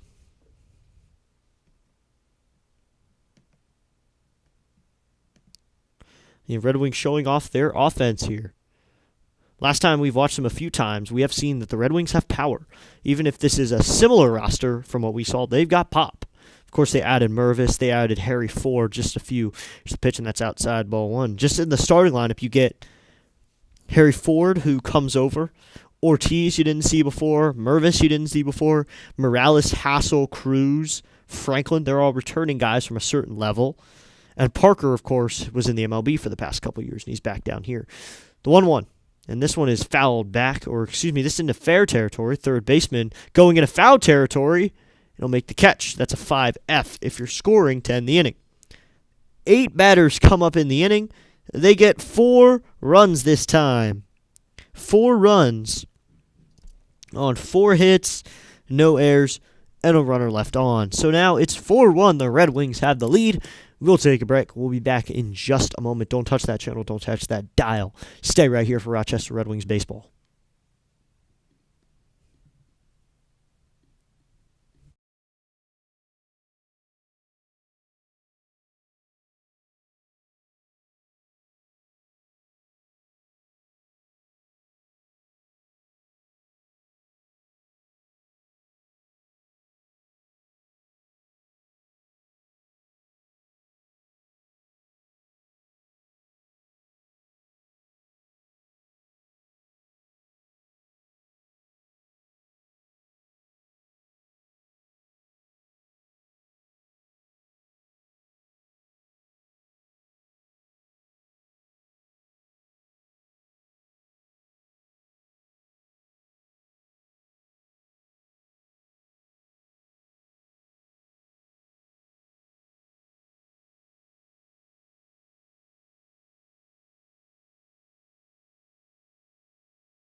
Back here for bottom 5. Welcome back in, everybody.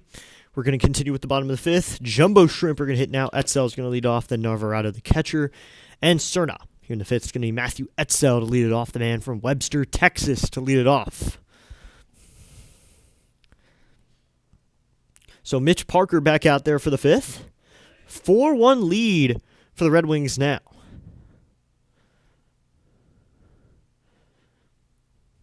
Matthew Etzel. Here's the first pitch to him. This time he laces it right at the second baseman Glasser to make the catch, and that's out number one. Didn't realize he caught it, but that is right to Glasser for out number one. So now to bring up Narvaretto, the catcher. I think that's here. I was pronouncing Narvaretto. I think it's Narvaretto. So he'll come up to hit here.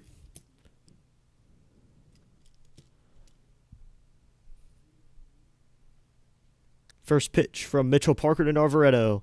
That is a slider that cannot find its way into the zone. It's a 1-0 count. Thanks for tuning in, everybody, to this minor league baseball game.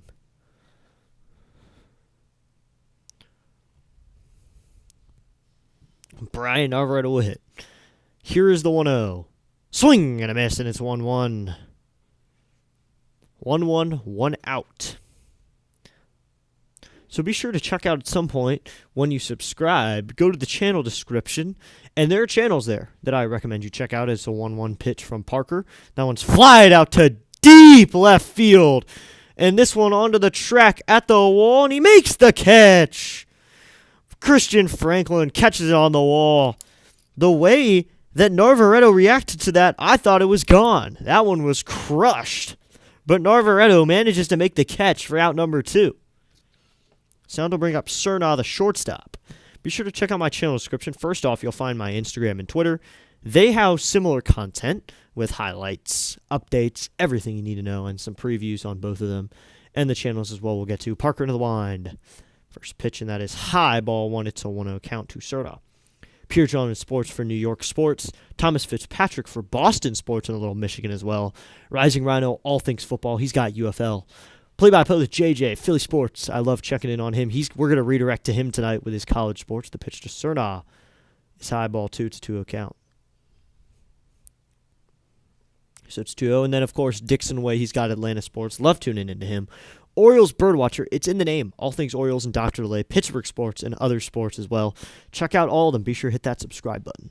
The 2-0. And that is going to be low, ball three with fastball. It's a 3-0 count. I love checking in on all of them. All of them have their perks to hanging out with them. They're different teams as well. So, of course, here we're more DC and Dallas Mavericks. Parker will go into the wind. The pitch to Cerna is going to bend in there, called strike one. It's a 3-1 count. On deck is Pintar, the center fielder, the only guy to have 2 hits against Parker tonight. Parker hands over his head, goes back into the windup. The 3-1 pitch. Swinging a ground ball. That one will be fielded by the third baseman, Morales. He goes to first with it in time to his first baseman, Mervis, and that will end the inning. So now ahead to the 6th after a 1-2-3 inning. It is the Red Wings 4, the Jumbo Shrimp 1. Head to the top of the 6th. Leading off is going to be Yo-Yo Morales, then Glasser, and Zach Short will hit for the Red Wings. Hopefully they can get the top of the lineup back up to get Franklin going. Maybe even get Dylan Cruz going, who's 0 for 2 after strikeout looking, reached on an error, and was intentionally walked. So Dylan Cruz is not getting many 2 options tonight. He didn't really get too many good pitches to hit in the first. A bad call got him struck out. He reached on an error after the third baseman bobbled the throw to first, and of course he was intentionally walked to bring up Abimelech Ortiz, who was able to hit a double down the line. So we'll see what they could do, and of course Hassel had that single in the 5th that brought in another run, and it's a 4-1 game. So we'll go to the 6th. And maybe McCambley will be taken out of the game after working his 0.1 innings.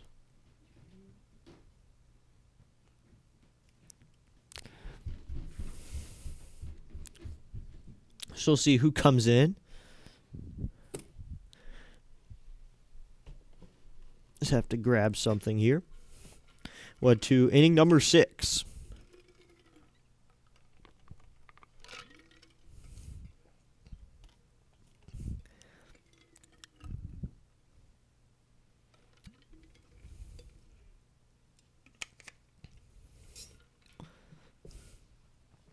We'll see what options Dylan Cruz can get. We're going to head to the 6th. Yo-Yo Morales will hit. Yo-Yo Morales, consistently a top prospect for the Nationals. So we'll see what he can do here. He consistently, in that Futures game, he did pretty well. In 2024, they had the Nationals Futures games. A lot of the guys who are in the lineup right now were in that game at some point. Here's first pitch to Morales, and that is inside, ball 1. So it looks like there's a new arm out there. We'll see who it is.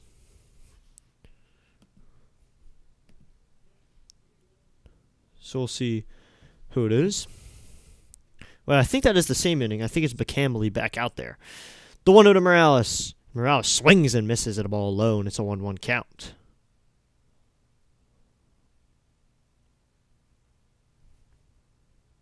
One, top of the 6th. Coming sets MiLB. The pitch to Morales.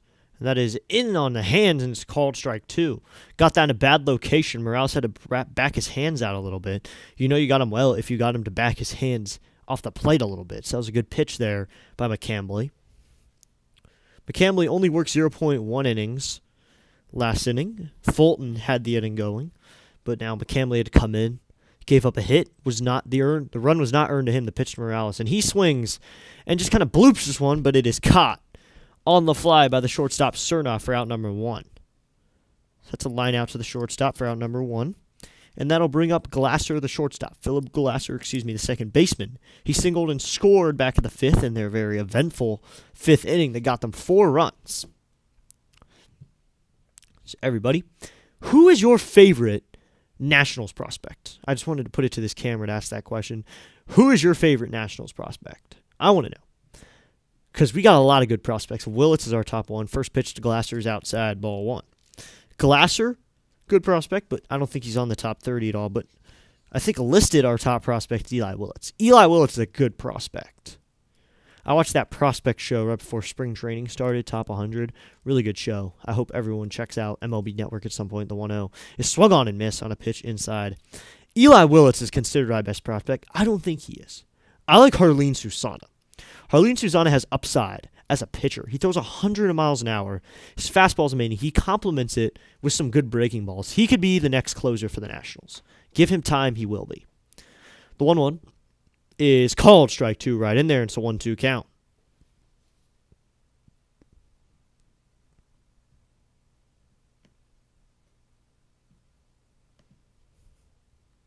So it'll be 1-2 with 1 out. Coming set is MiLB. Here's the pitch, and Glasser takes that called strike 3. He's going to immediately challenge it. That was low. So I think Glasser is going to win this one because that was low. That was a breaking ball that fell to the bottom part of the zone. We'll see what they call it. We're going to get the ball right here. And it did clip the bottom part of the zone. Called strike 3, and the Red Wings are out of challenges. So now that is strikeout number 1 for MiLB, and he manages a strikeout on the ABS challenge. So the Red Wings are out of challenges now, and that'll bring up Zach Short, the shortstop. We'll see if Zach Short gets any time in the MLB this year. See how he does in Rochester down here. Here's pitch to Glasser or to Short, and that's low, ball 1. It's a 1-0 count. Well, officially, the Rochester Red Wings are out of challenges unless this thing goes to extras, and then they can get some challenges. We'll check up on some other AAA scores as well in just a moment because we're calling a AAA game. So we'll check up on those scores as well. The 1-0 to Short. Short swings and misses on a ball way outside. Not a strike at all, but he swings. So not what you wanted there.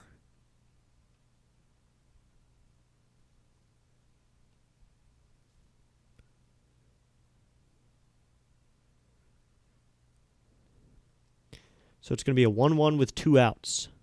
Looks like now the catcher has something going on with his leg. Time called. And looks like there is a pitch clock violation, okay, on the pitcher. So it's a 2-1 count. So pitch clock violation. Not good there. So it's 2-1, 2 outs. Here's the pitch. That's down low and outside, ball 3. It's a 3-1 count. So you got a lot of baseball going on here, especially some other minor league baseball games going on. I don't know all the teams' names, even for AAA. 3-1, 2 outs, the pitch. Called strike 2. That was on the outside corner, but now the Red Wings can't challenge it after that bad challenge by Glasser. I thought that was low, but it clipped the zone. So, I mean, it was a good challenge, but, I mean, now we're out of challenges. The Red Wings have to live without challenges. The pitch. Swing and a miss. And a ball low, and that'll end the inning. Strikeout number 2, and we'll head to the bottom of the 6th. We're going to take a quick break here. We'll be back in just a moment. Don't touch that channel. Don't touch that dial. Be sure to hit that like and subscribe button. Check out the other channels as well. Be sure to go subscribe to those. We'll be back in just a moment.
So, welcome back into District Nation as we head to inning number bottom 6, and Paxton Schultz is going to be put into the game for the Nationals. He's on a rehab assignment, so he'll be down here for a little while. So, McCamley was out of the bullpen last inning for the Jumbo Shrimp, and now Schultz will come in after Parker works a good 5 innings. So, good job to Mitchell Parker. 5 innings. Only 2 hits. 3 hits. 3 hits, only 1 run. It was earned. And now he will face, leading off will be Pintar for Paxton Schultz to face. Only 1 walk and then 6 Ks for Mitchell Parker. First pitch from Paxton Schultz, and that's low and outside, ball 1. It's a 1-0 count. So thanks for tuning in, everybody. Hope you're all having an amazing day. We're going to check up on some other sports as well throughout this day. Make sure you're locked in, staying right here, but you're still getting sports updates. Here's the pitch. Swinging a foul down the right field line. It's 1-1. Pintar's been a good hitter today. And consistent. We'll see if Pintar gets called up for the Marlins. He's been pretty good today against the Red Wings, who are a good AAA team.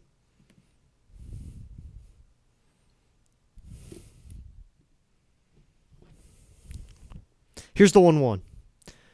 Yes, on the check swing he went, and it's a strike, so it's a 1-2 count. Hope everyone enjoys minor league baseball. Maybe you enjoy baseball in general. That's why you're here. But thanks for tuning in today. So, we already have our destination planned. We're going to JJ after this with some March Madness basketball. 1-2, no outs. Here's the pitch.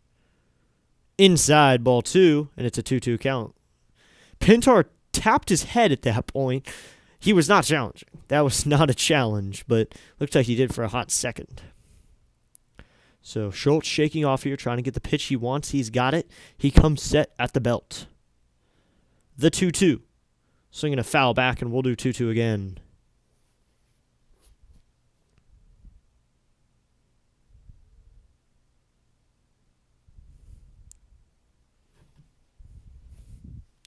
So it's going to be 2-2 with no outs. Bottom of the 6th here. 4-1 lead for the Red Wings. Trying to close it out through these last 4 innings. The pitch. Swinging a line drive, And that's picked off. Diving play by Short. He fires over to first. Yes! What a play by Zach Short. The Short made an amazing play. Zach Short continues to show us some great glove work. And that'll be out number 1. What a play by Zach Short. Diving into the hole. Hopped up and fired it over to first. And in a great play by the man for out number 1. So that's out number 1, and now it'll be Ethan O'Donnell, the left fielder, who's 0 for 2. From the left side, he stands in. First pitch to O'Donnell, and he takes it, called strike 1. So you got 50% saying the Jumbo Shrimp now. All right, so Jumbo Shrimp fan in here, someone who's rooting for them. They're the minor league affiliate of the Marlins.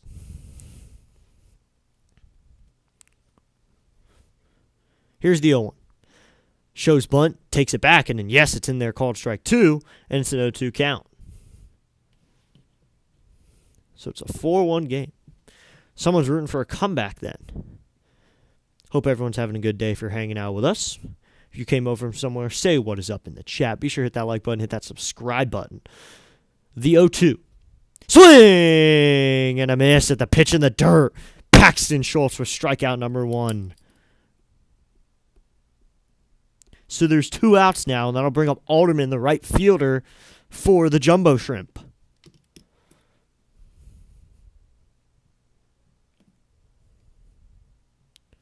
So we're getting a few people in here. Thanks for tuning in, everybody. Be sure to hit that like button, hit that subscribe button, say what is up in the chat. So that's a pitch that's low and inside, ball 1, it's a 1-0 count.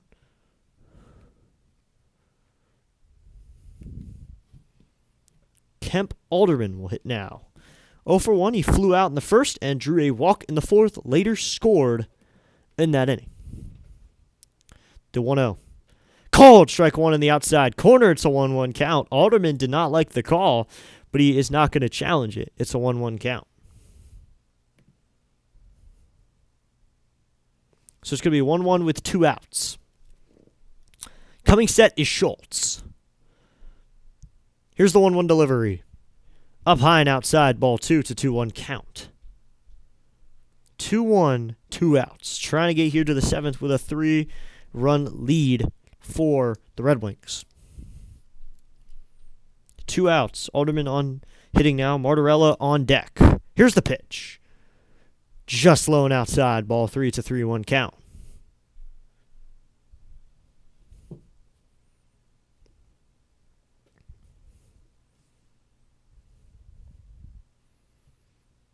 Thanks for tuning in to Red Wings baseball today.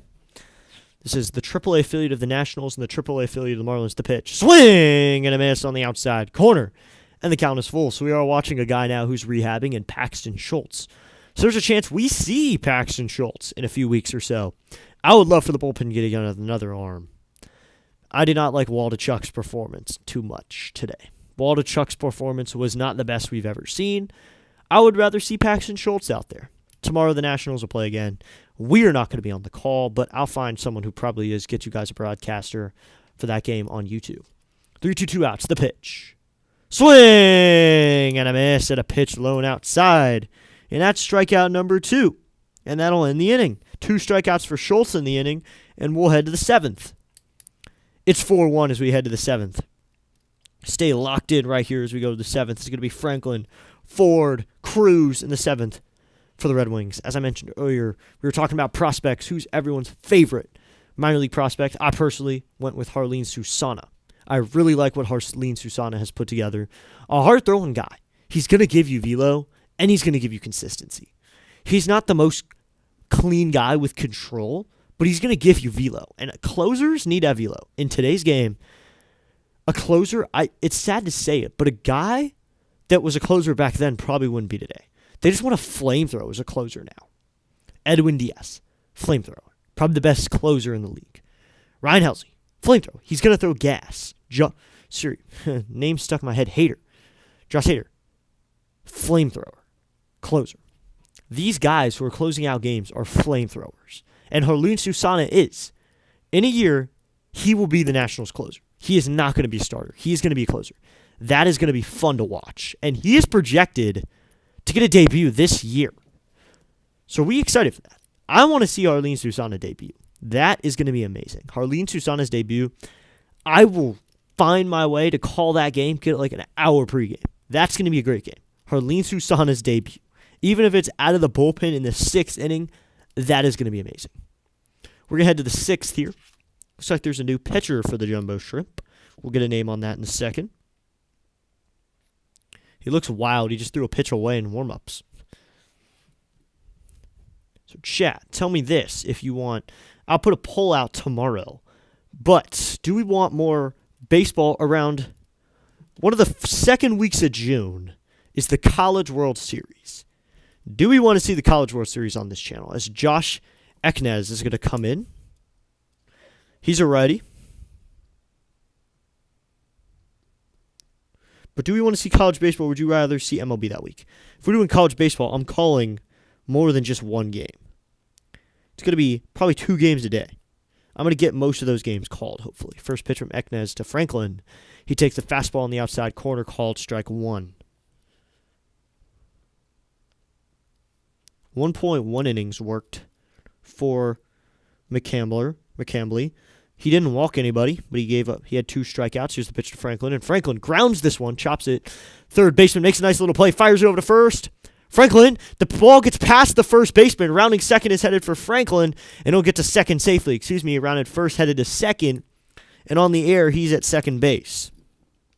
So we'll see what they score in the official scorebook.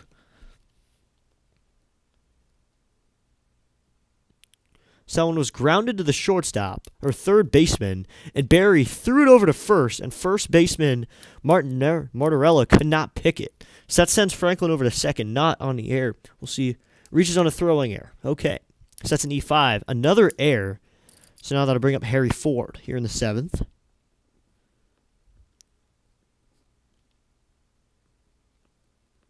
So I'll send Franklin over to second as well. The pitch to Ford. Ford takes it outside, and that's going to get away from the catcher. Franklin's going to head over to third. So now a runner on third with no outs in Christian Franklin. So it's Josh Eknez gets an error from his third baseman and now gets a wild pitch that sends Franklin over to third. So nothing is going well here for the Jumbo Shrimp, and the Red Wings are taking advantage of it in every way they can. Harry Ford, he's 0 for 2. He reached on an error, flew out, and drew a walk. Let's see what he can do with a runner on third and no outs. The World Baseball Classic man, the pitch, and he takes it outside. It's 2-0 count. Now, the Jumbo Shrimp mascot is currently sitting behind the plate and taking selfies with people. If you have a mascot, if you have a picture with a mascot, that's awesome. And I do. I have a picture with Screech, the mascot of the Nationals. And I really would like to get out to a Red Wings game at some point. Get a picture with him. Spikes, here's the pitch. And that is called strike 1 in there. It's a 2-1 count. I would love to get a picture with Spikes. Spikes or Mitzi, the 2 mascots of the Red Wings. They look like fun. So 2-1 count with no outs. Coming set, the 2-1 to Ford, and Ford swings and misses through that one, and it's 2-2.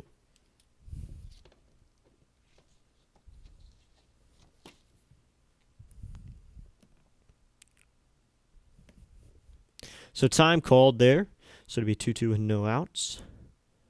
This umpire is really good about being vocal when he has time or anything. He steps out in front, makes it completely clear when there's something going on. That is really important for an umpire. For someone who has seen umpires and done a little umpiring himself, that's important. But broadcasting is my key. Broadcasting is the calling.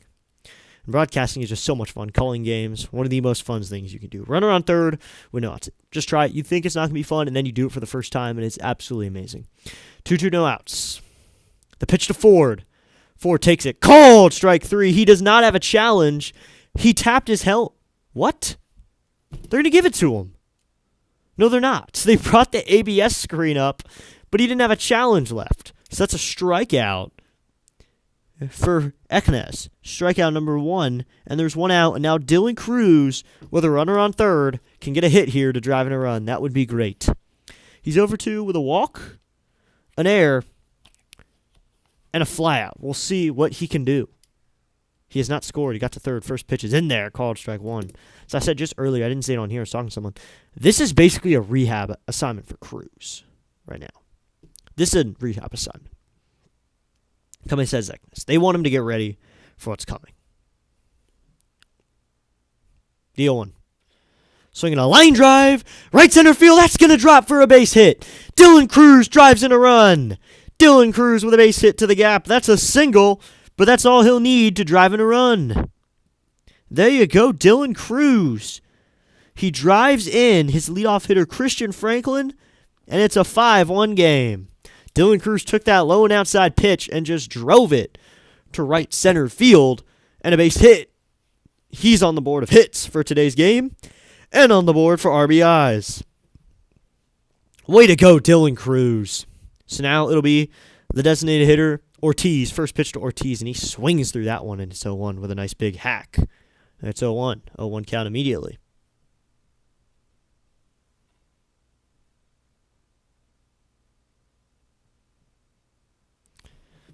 Abimelech Ortiz. The pitch is inside. Ball one. It's a 1-1 count. I'd like to know what the Jumbo Shrimp mascot is named. Because I know Screech, Spikes, Mitzi, all my teams, but I don't know many other ones. I mean, I know Philly Fanatic. That's pretty obvious. Mr. Matt. Those are some of the mascots. I think the best is Screech, though. Screech is the best mascot. Just so much fun. And here's the 1-1 pitch. That's outside. Ball two. Cruz got a good secondary there. Got the catcher, Alvarez, to hop up because he thought he was going, but he was not. 2-1, 1 out. Top of the 7th. Coming set is Eknez. The pitch. And Ortiz fouls this one off, and we'll do 2-2 now. Fouled that one back on the ground. So looks like the mascot is having a non-talking conversation with someone in the stands. He's pointing at Ortiz and giving thumbs down. But once they go back to Rochester, there's an electric environment when Spikes is hanging out. One of the best mascots is Spikes.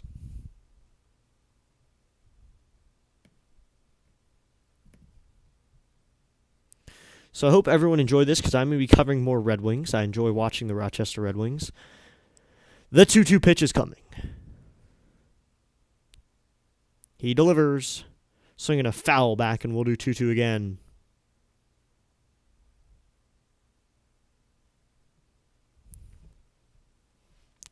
We'll be doing some more Nats games as well, as we did some during spring training. We saw some of these guys who are on this Rochester roster, including Cruz, Hassel, Morales, and Ford. You saw some guys. Looks like the mascot is leaving now. The pitch to Ortiz is just outside. It's a full count at 3-2. I think the catcher, Alvarez, wanted to challenge that, but he's not going to here late in the game, already down 5-1. So we'll see who the bullpen for the Red Wings go to. You got 3 innings of work now, 9 outs to go. Who do they pick? And another mascot's coming through now. The 3-2 is low ball 4, and Ortiz is going to draw a walk. Sends Cruz over to second on the walk, and now Ortiz is on first. Runners on first and second.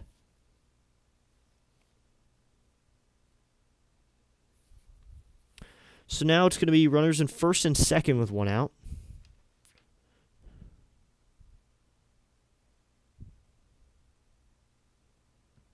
First pitch, and this is a bunt by Hassel, but it goes nowhere.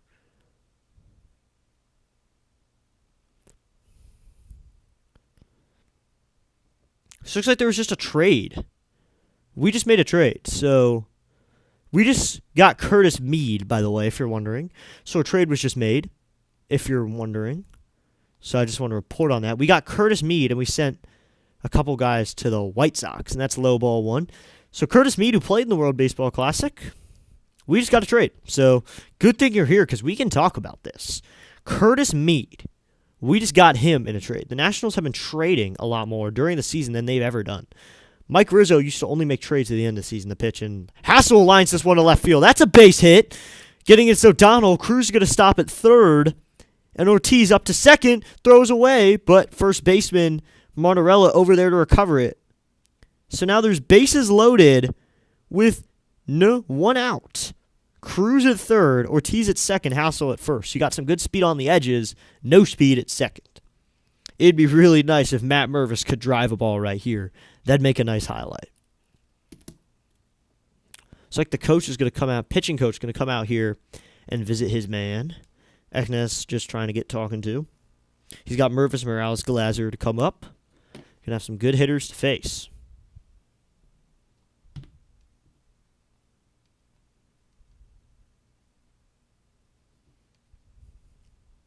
So we just gave away Boston Smith. That was all we traded away. So it's a one-on-one trade for 2 minor leaguer guys. We'll see who it is. Washington Nationals acquired. So Jake Eder was just DFA'd. He appeared in 90 games for the Tampa Bay Rays and White Sox last year. Hit .240 with 5 bombs. That's at the major league level. So we just got Curtis Mead. So that was a trade just made a couple hours ago. So good thing you're here. We can talk about it. Coming set is Eknes. So now it's going to be Matt Mervis, who's been pretty quiet all game. 0 for 2. He got intentionally walked. The pitch. Fly ball. This is on the infield, so the infield fly rule is up. And that's going to be a catch for the third baseman, Barry, for out number 2. So not what we wanted from Mervis, but now Yo-Yo Morales still has a chance with 2 outs. He got under that one, looking to drive it, but he just pops it straight up instead. Not the best outcome we could have had. So Aaron Judge just hit a bomb. So that's some more fantasy points. I have him on one of my teams. First pitch to Morales, and Morales pumps it down the right field line and foul, and it's 0-1. Thanks for tuning in with us for this minor league game. You're watching the Red Wings try to get their second win of the season in their second game of the season.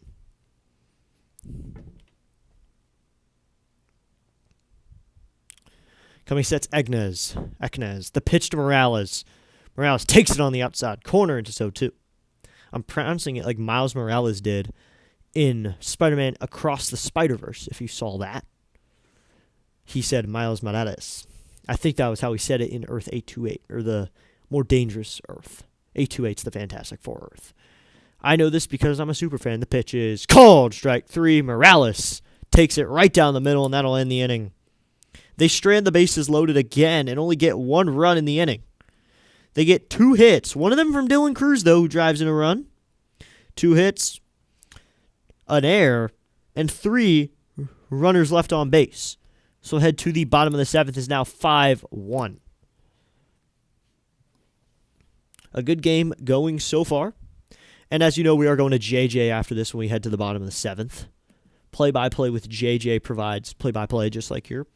He's a bigger creator, so be sure to say what's up when you get there. And I will say that I redirected you as well. Make sure he knows. There's a lot of Jumbo Shrimp fans on the screen right now. They're showing them. Bottom of the 7th coming, Martorello will lead it off, then Bastistas, and then Barry. So we got a lot of people covering this game, but of course, Fitzy's also doing games. So now we might go to Fitzy. I don't know. We could go to a few people. So I hope everyone saw that game today, or at least listened to it. That was a great game for the Nationals, fielding-wise. I think fielding-wise. Besides the second inning. Let's forget the third. I forgot what inning it was, where Lyle and Nunez collided. Let's forget that. It was a good fielding game. It was a major league moment, but overall, great play by Nasim Nunez. Absolute great play. I love that play. I saw it, and I was impressed with it. Jason Joseph, play-by-play with JJ. That's his full name, Jason Joseph. Be sure to subscribe to him. Covers some Philadelphia Phillies, Philadelphia 76ers, Philadelphia Eagles, college basketball, and March Madness. So we're going to head over to him after the game. Check in on him. Say what is up. Tell him I redirected you. As we're going to head to bottom 7th, it's going to be Martorella, but Bastidas and Barry and Etzel if he needs to come up. But hopefully, they can get 1, 2, 3. That'd be great. Schultz, the only man to come out of the bullpen. Nathan Martorella to lead it off. Schultz will be back out there for another inning of work. He had 2 strikeouts and a ground out back in the first. First pitch to the lefty. It's right in there, called strike 1, and it's an 0-1 count. The Red Wings box score has been full. The Jumbo Shrimp have not, so the Red Wings have been doing well. Here's the 0-1. That is just inside. It's 1-1. You can't challenge it, though. No challenge for the Red Wings is left. So 2 games into the Major League season, and we're already covering minor league baseball. So we're only a couple days in. Here's the pitch, and that is low and inside, ball 2, and it's a 2-1 count.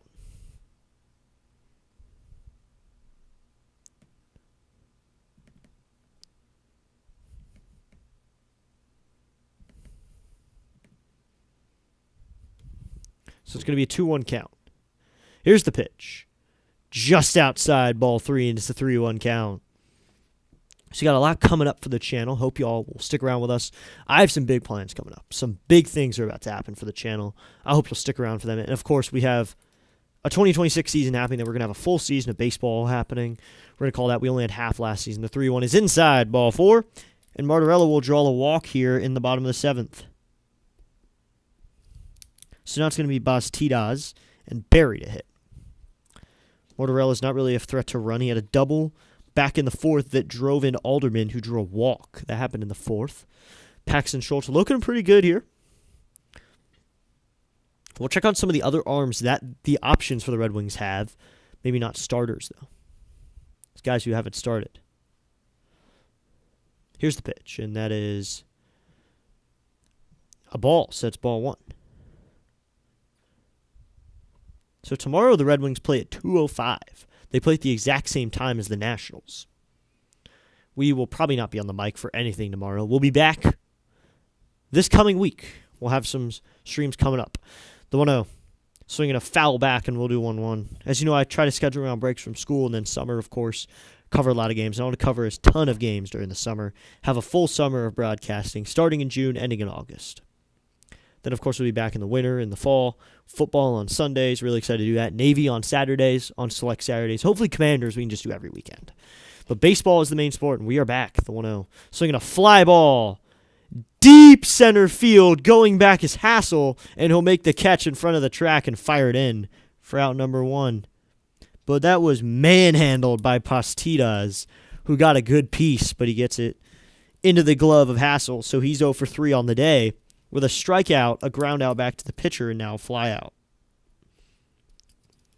That'll bring up Berry, Jacob Berry, the third baseman.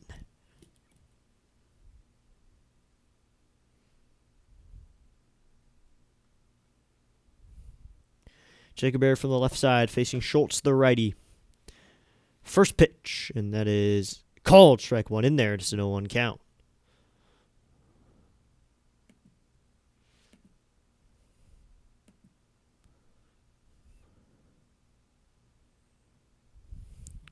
Jacob Berry, he's 0 for 2.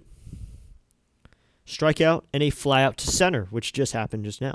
Here's the pitch to Berry, and he pops this one foul, and we'll do 0-2 now, immediately down to 0-2. So tomorrow, it's Peralez on Garrett. I haven't heard of this guy before. Luis Peralez. He pitched a little bit in 2025. We'll see how he does in AAA. He's a prospect. Here's the 0-2 from Schultz. Outside, ball 1, and it's a 1-2 count. 1-2, 1 out. So we got big things coming up for the channel. Be sure to subscribe. Join the nation for all this to come. And that's what I put at the end of my post, and it means a lot. Join the nation. Hit that subscribe button. Join our community. Got a lot of fans here. The 1-2, just low and inside, ball 2. So it's evened up at 2-2. So we got baseball coming up, which I'm very excited for. 9 straight months of baseball, because baseball is what matters. Until November, we got baseball. 2-2, 1 out. So now, it'll be Berry on a 2-2 count. Here's a pitch from Schultz. Swinging a line drive, right center field. Hassel with a sliding catch. What a play by Robert Hassel III on that line drive. Came in and slid and make a nice little catch for out number 2. What a play by Robert Hassel III. Now there's 2 outs. So 2 outs, and that'll bring up Etzel, the designated hitter. Their last chance here in the bottom of the 7th. Pretty empty box score still. Just a lot of walks, few singles and doubles, and that's really it. And the Red Wings have been stringing stuff together. Like I said back in the 4th, that's what they need to win, and that's what they did. So the Red Wings found a rhythm and just immediately went to work.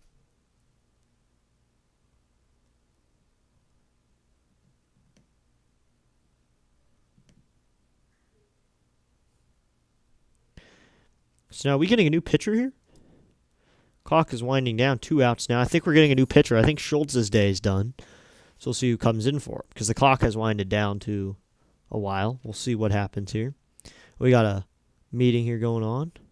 And a new pitcher here. We'll see who it is. Paxton Schultz is out of the game. And a new pitcher for the Rochester Red Wings. We'll see who it is. It'd be nice if it'd be Schumann, because I recognize Schumann.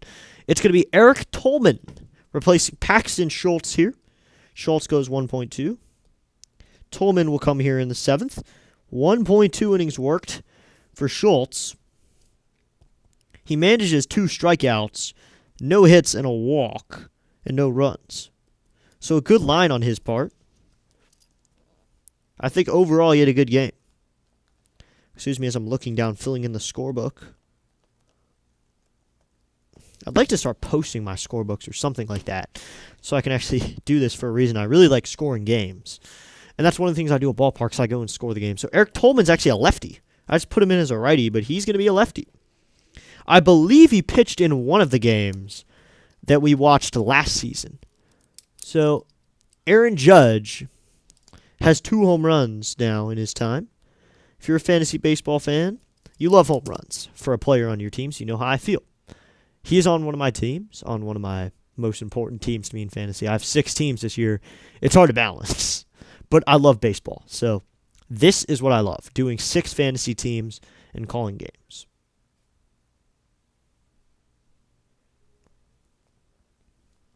So now it'll be Etzel to face Tolman. Lefty-lefty matchup. Tolman's first delivery. Etzel's going to lay down a bunt, but he pops it up into foul territory really high. Goes off the net, so it's 0-1. I did not think he was going to bunt there. That was not on my bingo card there. Matthew Etzel, 0 for 2 with a ground out and a line out.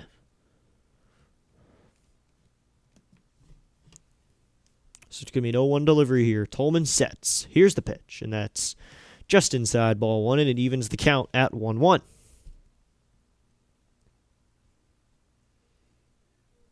Be sure to tune in with us in our next few broadcasts. I'll schedule them at some point, but we got a lot coming up next week and the week after that. The 1-1 is just high, ball 1. It's a 2-2 count. Or it's ball 2, excuse me.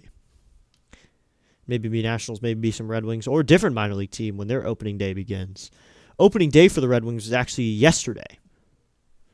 So their opening day happened yesterday. The 2-1 swing and a miss, and it's 2-2. I like minor league baseball because you get that. No rain delay off day. Just get to it. If there's a rain delay, we will wait it out. 2 outs. And, of course, we'll be covering other MLB teams as well. But the Nationals are our primary team, so I cover their minor league teams as well. Tolman sets. The 2-2. Just inside ball 3, and the count is full at 3-2. I'm going to be leading it off next inning for the Nationals, or for the Red Wings, or you can call them the Nationals if you're just here for watching prospects. It's the Red Wings. Glasser's going to lead it off. Philip Glasser, the pitch. Swing and a miss. And that will end the inning. A strikeout ends it. So that's first strikeout for Tolman, and that will end the inning. We'll head to the top of the 8th. 1 runner left on base after a walk. We're going to head to inning number 8. It's 5-1. Red Wings over the Jumbo Shrimp. Thanks for tuning in, everybody. After this game, we're going to head over to play-by-play with JJ, where you guys are going to watch some NCAA basketball. He'll tell you what's going on. Be sure to head over there. Tell him I sent you. I'll be there as well. Tell him I sent you. Hope you like this broadcast today. And the sweatshirt, of course. I've been loving this sweatshirt. I didn't really wear a jersey today. I think next week, probably, I don't know when my next game called will be.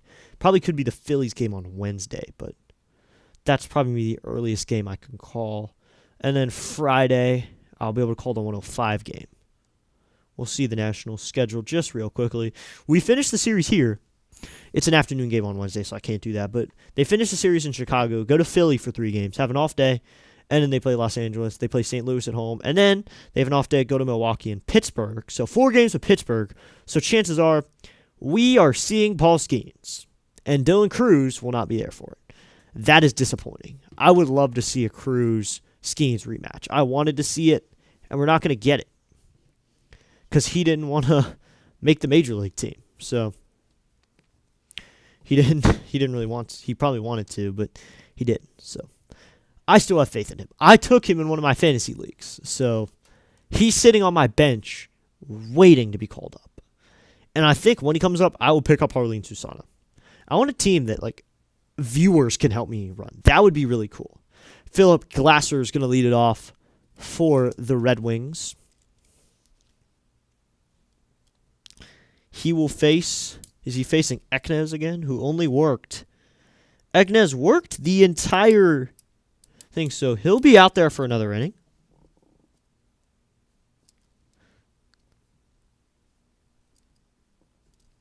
So he worked the 7th, he'll work the 8th. Now first pitch is called strike 1, and it's 0-1. Need the chat back up above my screen because I am behind the scoreboard. So here's Glasser. The 0-1. Just inside, ball 1. It's a 1-1 count. He's lucky there.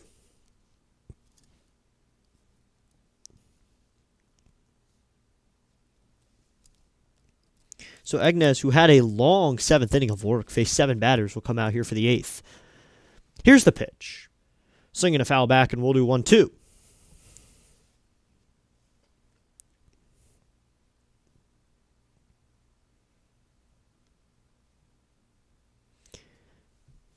Just remember, after this, I've mentioned it before, as Eknes sets 1-2, no outs. Here is the pitch to Glasser, and he takes that one just low, ball 2. If you need updates on games, check out P-Town31.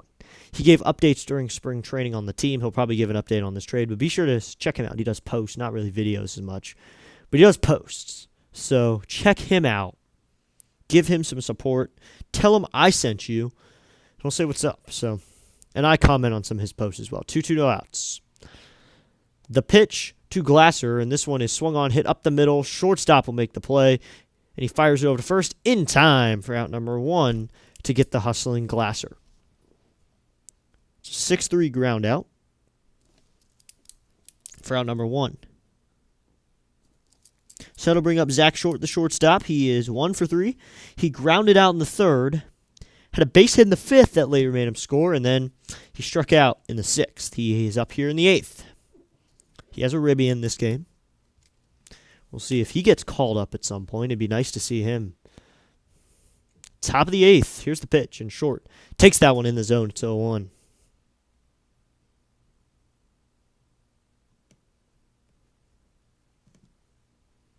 So it's 0-1, 1 out. Coming sets, Eknes. Here's the pitch to Short, and Short will take it. Called strike 2. That's in the zone, and it's 0-2 now. 0-2, 1 out. Top of the 8th inning.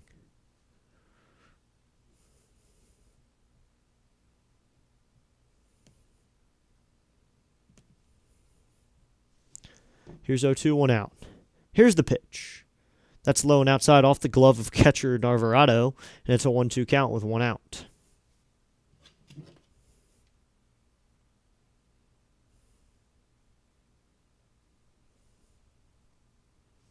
One, 2, 1 out. Here's the pitch. Swinging a jam shot down the right field line. We'll do 1-2 again. Behind Short is Franklin in the order, so hopefully they can get Franklin up and Cruz up again here in the 8th. He is 1 for 3 now with his base hit to right. He's doing pretty well against the Jumbo Shrimp so far. He's about 2 for 7. But hopefully he can get up to the major leagues again. Show that he needs to be there. Because I think he needs to be there. Especially when he faces Skeens. That's going to be amazing. The 1-2 is swung on and missed. That was a good pulled the string on a breaking ball. Strikeout number 3 for Eknes now. So 2 outs, and that'll bring up Christian Franklin, the left fielder.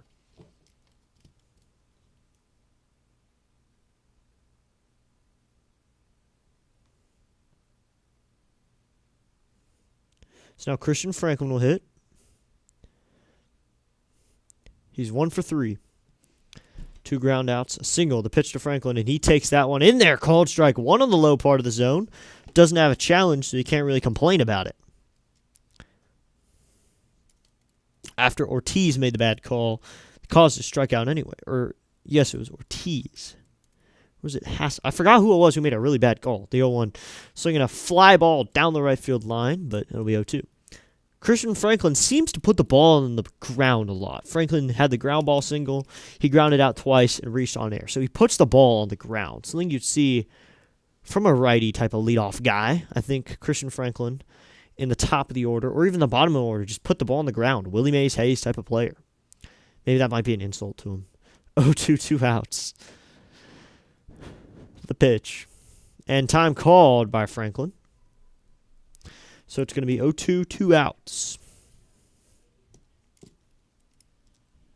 Top of the 8th.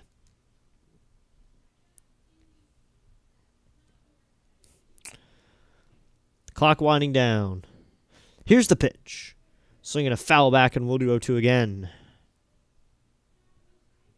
So it's going to be 0-2, 2 outs. So it's going to be, if he gets on base here, they can keep the inning going. Or in the 9th, it's going to be Ford, Cruz, Ortiz. I'd like to see them earlier than that. And they have the Get Loud sign on the board. Try and get the fans to get up and be loud at a AAA game. Almost impossible to do.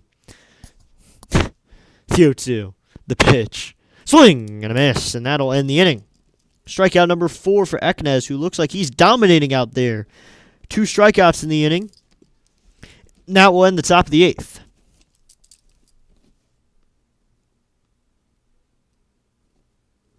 So in the top of the 8th, send us to the bottom of the 8th. It's a 5-1 game. It'll be the Jumbo Shrimp's chance to hit. It'll be Navarreto, Cerna, and Pintar in the bottom of the 8th. Maybe they'll see Tolman, who only works 0.1 innings. So far, the Red Wings staff, 7 innings, 4 hits, 1 run. So they're doing well in 8 strikeouts. Or 9 strikeouts because Tolman has a strikeout. And they have only walked 2 guys. Staff, on the other hand, 3 walks, or 4 walks, and only 5 or 9 strikeouts for the Jumbo Shrimp staff. So everyone seems to be walking guys, but one team seems to be striking out guys. And the Red Wings offense is more alive. So I think the pitching staff doesn't tell as many stories, but the hitting stats do. The Red Wings have been hitting the ball more. So the Jumbo Shrimp has been struggling to catch up, and that's good for a minor league game. If you can get offense going, it's great. You'll be good.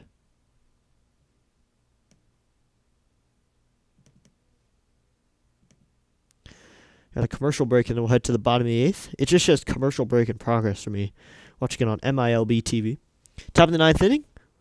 And at the bottom of the 9th, it's going to be the bottom of the 8th. At the end of the game, we'll head over to play-by-play with JJ, who will take over for the rest of the night, as I will be out for the night. We'll be back at some point to cover more baseball. And we got an arm out of the pen here. Or is that Tolman again? I can't tell. Because if you finish an inning, you get to come out. We'll see if they go to an arm. It's now Penrod. Haven't seen this name before. Tolman only works 0.1 innings. Penrod will come in here for the 8th. This is Zach Penrod. Last season was 2-1 with a 7.83 with 26 games. 6 of them started. 33.1 innings worked. The ERA wasn't there. 2.31 whip. So we'll see what he can do as he faces Brian Navarreto. We'll see what Penrod can do. Zeros across the board for Tolman, except for his 1 strikeout and his 0.1 innings worked. First pitch from Penrod's outside ball, 1. It's a 1-0 count.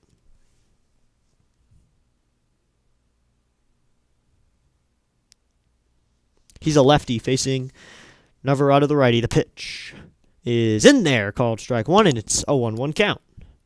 Thanks for tuning in, everybody. This is District Nation, YouTube home of Nats, Mavs, and Commanders. You might wonder why the Mavs are there. I'm a Mavericks fan. So I got to go through the Luka and the Davis trade. So I feel like I've been worthy enough. And that's a foul off the foot of Navarreto, who's been taking it all day. First got hit while he was catching, and now he's going to get hit off the foot on a foul ball. Hopefully he's okay. Seems like he is. He fouled that one right into his foot, and that must have hurt. He fell to the ground immediately, wincing in pain, but he seems to be okay now. No one could not have been comfortable. Looks like he is okay, though, so they're going to continue the at-bat. He's going to step back into the plate here. Bottom of the 8th, 5-1 game. Only 6 more outs to get, and the Red Wings will have a second victory and stay undefeated. The pitch from Penrod, that is high, ball 2, and it's all even at 2-2.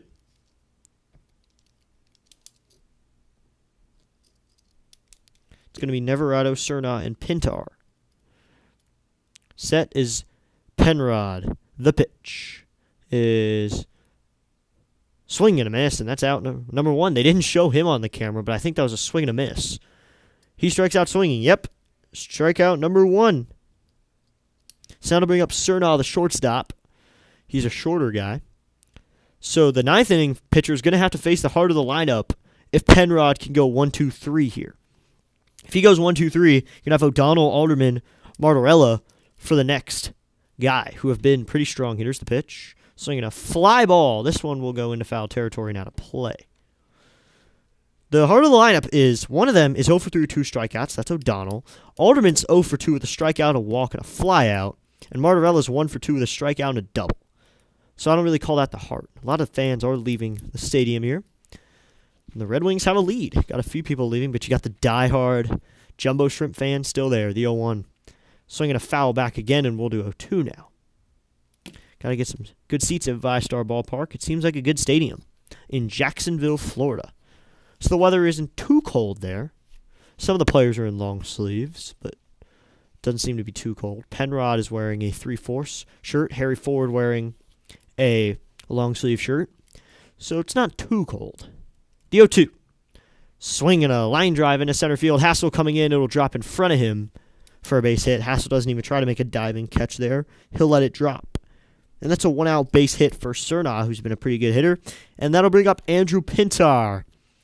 Arguably the only one making any noise for the Jumbo Shrimp right now. Pintar has a single, 2 singles, stole a base, and then got caught stealing in the 3rd and grounded out when shortstop Short made an absolutely amazing play in the 6th inning. A diving play and threw it over to first. But overall, he's been doing pretty well offensively. Pintar takes a breaking ball in there, called strike 1. An off-speed in there, so it's 0-1. But Pintar has been making some noise. The other offense can't really, though. Of course, Alderman and Martorella strung something together with a walk and a hit. The 0-1. Swinging a fly ball. Deep left field. But that one's going to be foul out of play to the Tiki Terrace, where a kid will go run to get the ball.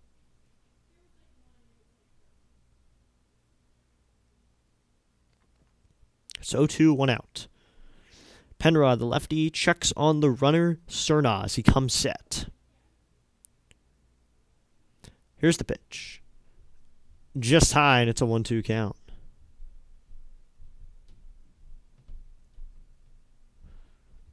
Looks like the mascot's back behind the plate talking to some fans, so it's a 1-2, 1 out. A double play here would be nice. The pitch from Penrod, the pitch. Swinging a fly ball. And this one is on the infield, but it's going to be foul. Is he going to catch it? It's foul, so we'll do 1-2.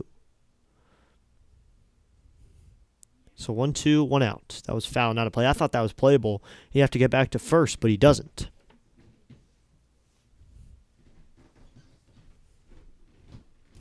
So now it's a 1-2 with 1 out. Pintar with a 2 for 3 day, trying to get something done. But the Red Wings trying to stop him. The pitch. Swinging a foul back, and we'll do 1-2 again. That's off the net. On deck is O'Donnell, who's 0 for 3. 2 strikeouts. He struck out first to Parker, who did absolutely amazing. And in the 6th inning was a victim to Schultz, who is also absolutely amazing. So it's the 1-2, the pitch. Swinging a ground ball foul, and we'll do 1-2 again. So now, O'Donnell on deck. Alderman, who's also been pretty silent with an 0 for 2, but he drew a walk that caused Martorella to be able to score him in.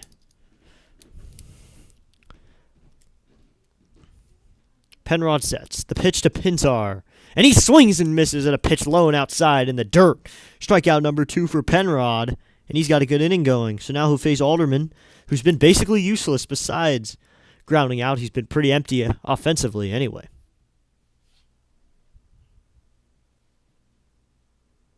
He's been pretty silent all day. So now, if he gets him out here, you have it's going to be O'Donnell. It's going to be O'Donnell, not Alderman just yet. It'll be Ethan O'Donnell, the former UVA guy. First pitch from Penrod, and O'Donnell swings and misses through a fastball by you on that one. Looks like the mascot for the Jumbo Shrimp is making his rounds again. 0-1, 2 outs. He's wearing the pink costume, but I think it's a dude. So, the 0-1. That is just low, ball one, and it's a 1-1 count.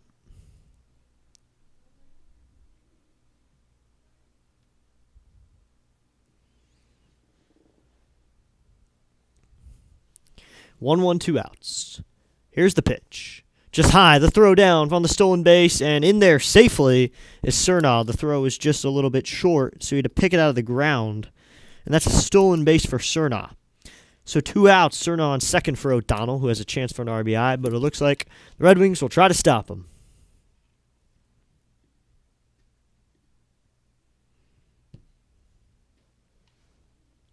So runner on second with 2 outs. 2 on the pitch. Just low and outside, ball 3, and it's a 3-1 count.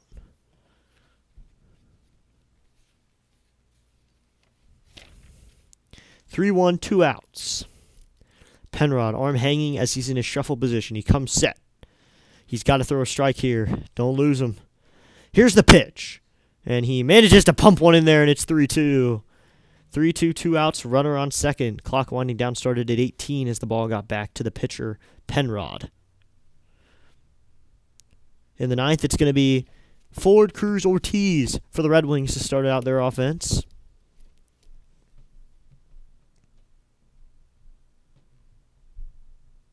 Here's the pitch.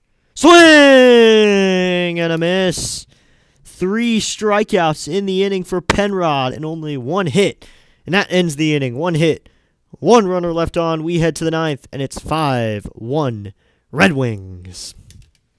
Coming up in the inning will be Ford, Cruz, Ortiz, and then Hassel. So hopefully some offense can get going. Get some more runs on the board. But it's a 5-1 game. And they're trying to get their second win of the season. So, good for the Red Wings. A very good offensive team. They have been good for a while. I mean, Ford coming in was great. Christian Franklin coming up from higher levels since last year. The roster has gotten better. Last year, I think I still have my lineup card here somewhere from the lineup. We can look at that lineup card. So, I have the lineup here somewhere so I can look at it just real quickly. I bet I can find it somewhere with the game. Here we go. It was Hassel, Morales, Tena, Chaparro, Snell, Clough, Baker, Stubbs, Nunez. So, just looking at the real quickly with Conley on the mound, Hassel is here. Morales is here. Tena played today for the big league team. Chaparro did as well, pinch hit. Nick Schnell is in a new system. Jackson Clough, I believe he's in a new system as well. I think he just left the team and signed with someone new. Darren Baker also left, but that was sad. I think he might still be here, though. I'll check on that. CJ Stubbs got his big league debut last year. Good for him. And Josh White is going to come in for the Jumbo Shrimp and Nasim Nunez, who's in the big league team. So those are just a little bit of last year's team. But that's just a little bit of it. So it's going to be Josh White, who's going to pitch after Eknaz works a few innings. I want to get his box up so I can see it.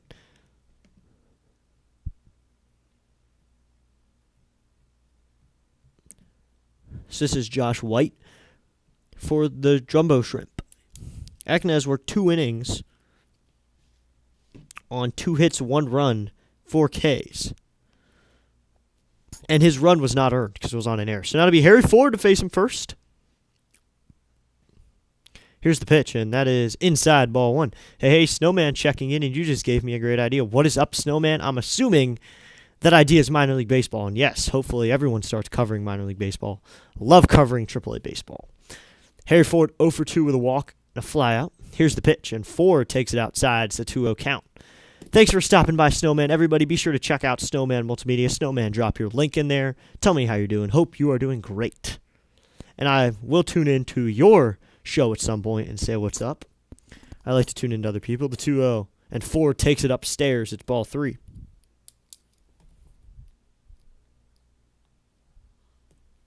So 1 walk as well for him.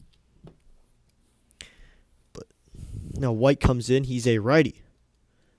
Here's the pitch, and that is outside. Ball 4, and that's called strike 1. So it's a 3-1 count after they call that a 3-1. So we'll see what we do.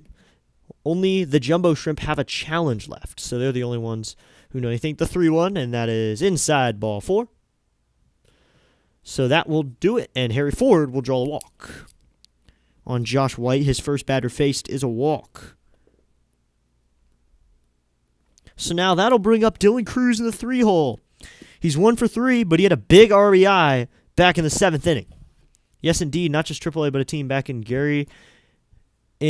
I used to cover. We're doing great. I got Women's Elite 8 beginning tomorrow. That is awesome. Good luck with the Women's Elite 8. It's time to be Dylan Cruz. The pitch to Cruz, and Cruz takes that one, and it's a ball. Yes, indeed, not just AAA, but a team back in Gary in Indiana. I used to cover. We were doing great. That is awesome. And I just cover minor league baseball. But I'm going to cover a lot of the Nationals affiliates and any other ones and good rehab assignments. The 1-0. That is a curveball that does not dunk into the zone, and it's a 2-0 count. But thanks for tuning in, and I'm glad I gave you the idea. I did this, a couple of these last year. I think I did 3 of them. I was going to do more, but I did this game today. Here's the pitch, and Cruz lines that one down the right field line and foul, and we'll do 2-1 now. Thanks for tuning in, Snowman.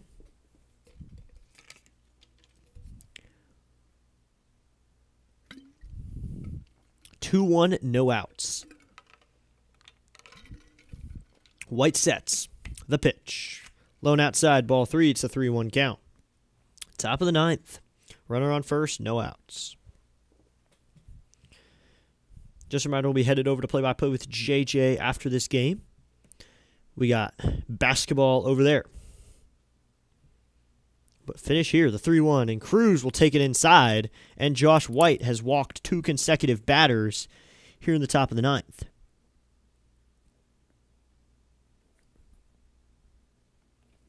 So now there's runners on first and second with no outs, and that'll bring up Abimelech Ortiz, who is 1 for 3, but his hit was a double that drove in some runs. So let's see what he can do.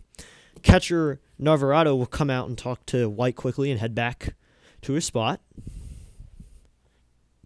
So here we go. The lefty will face the righty.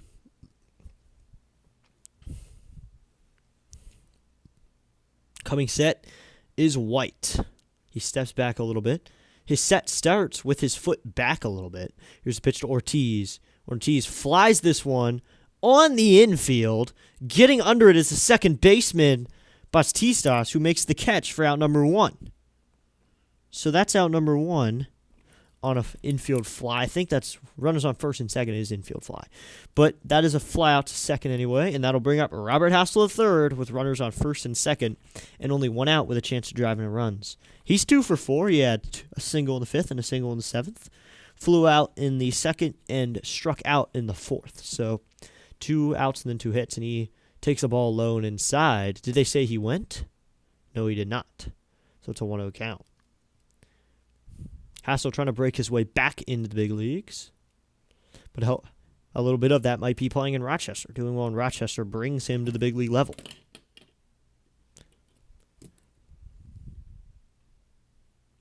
One and 1 out. Here's the pitch to Hassel, and Hassel takes it inside. It's a 2-0 count. You know, it's really important that as a pitcher, this dude needs to throw strikes. If he wants to do well, this guy needs to throw strikes, and he is not right now.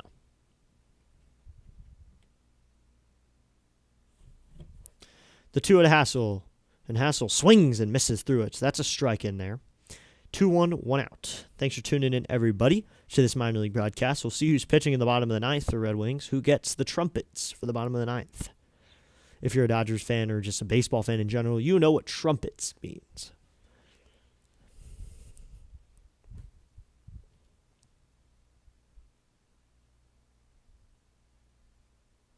So it'll be 2-1, 1 out. Here's the pitch, and that is low and outside. It's a 3-1 count.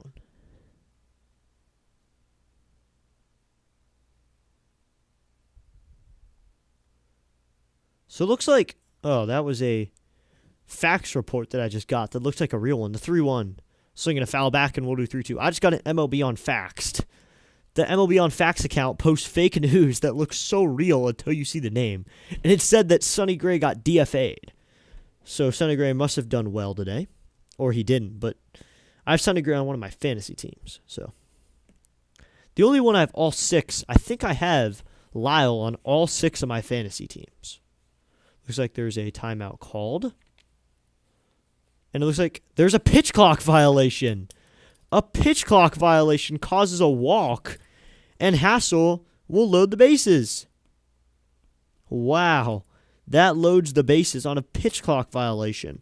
And now the bases are loaded for Matt Mervis once again, who had them loaded back in the 7th and flew out. So maybe not as big of a hack this time. Maybe just try for a single. Maybe not swinging for a grand slam, the pitch. He takes a big hack on a ball low and inside and swings right through it. It's 0-1.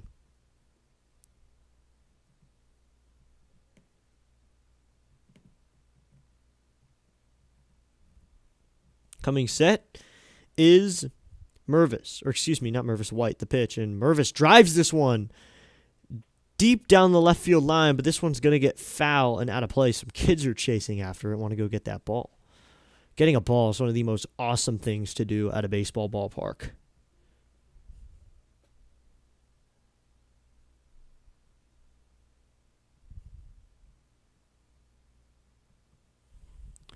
Oh, 2, 1 out. Coming set is White, who came in here in the 9th after Eknes worked 2 innings. The pitch, and Mervis swings and misses at a ball in the dirt and inside. And Mervis, once again with the bases loaded, cannot come through. That's one of the biggest things. If you cannot come through with the bases loaded, it's not going to look good. It looks like it's going to be Yohandy Morales with the bases loaded now. But that is not what you want there. Bases loaded, swinging through a ball in the dirt. I mean, he was taking huge hacks. I think he should just settle in, and that's a pitch to Morales' low, ball 1. Morales with the bases loaded, he did not have a chance. It was just Mervis, or excuse me, Mervis flew out, and then Morales struck out. So same thing for Morales. You got to be able to hit with the bases loaded. 102 outs. The pitch to Morales, and Morales takes it upstairs, ball 2. Not too many home runs. We haven't had a home run tonight yet. Could be cool if it was right here. That'd be amazing. And I would probably stand up for that or get really excited because home runs are cool. And that'd be our first watch it fly of the 2026 official regular season, the 2-0. And he takes it outside, ball 3. As you know, watch it fly is the home run call, and I love saying it, especially when it is my team. I don't say it for the opposing team. I said it in the All-Star game for Team NL because I was rooting for them, and NL won. So when I root for a team, they win, except for the Nationals or the Mavericks or the Commanders. The 3-0 is inside, ball 4, and Yohandy Morales with the RBI walk makes it 6-1. RBI, a walk can be an RBI, so that scores a run with 2 outs, sends Cruz to third and Hassel to second. So I assume this is going to be the end of the day, or not. So they're going to keep this guy in after walking 4 guys in the inning. They're going to leave White in to face Philip Glasser, who is 1 for 4 with a single and a run. Here's the pitch, and that's outside, ball 1. It's a 1-0 count.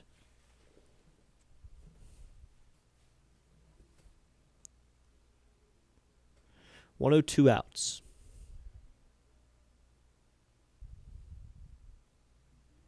Here's the pitch. This one is flied out to left field. That's going to get down, but foul. Just barely foul, and it's 1-1. That would have been trouble for the Jumbo Shrimp and for the Red Wings to score some runs, but it's foul. So that is not what they needed there. I'm assuming that for the 9th, we'll see. I don't know who the Red Wings bullpen arms are besides the one we've seen tonight. So it's 1-1, 2 outs. I don't know who you could go to. Maybe some realistic arms. It's going to be 1-1, 2 outs. You could go to Riley Cornelio, Julian Fernandez, Trevor Gott, Marquise Grissom Jr., Andre Lara. Here's the pitch, and this one is grounded to the second baseman. He'll go to first with it, and that'll end at 4-3 ground out. Ends the top of the ninth. Now we're headed to the bottom of the ninth inning, everybody. 1-run put up for the Red Wings, and it's a 6-1 game. We'll head to the bottom of the ninth. Just a reminder, we are headed to play-by-play with JJ after this game. So we're going to be up there in just a moment. We'll be up with JJ in a minute.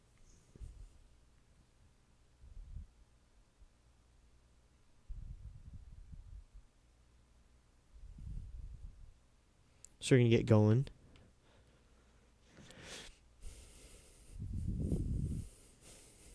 So we're going to go with Arizona Purdue after this on JJ's channel.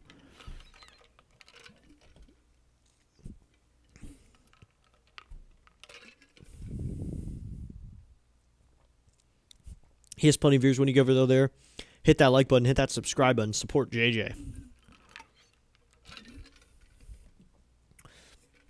I would love Purdue to win that, have an upset. And he's still got plenty of time to go in the first.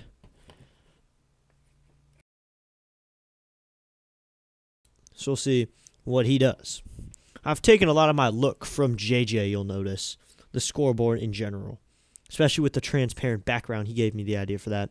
And I think it's really cool. So that's where I got that idea from in general. We're going to head to bottom 9 in just a moment. We're going to head to JJ after this.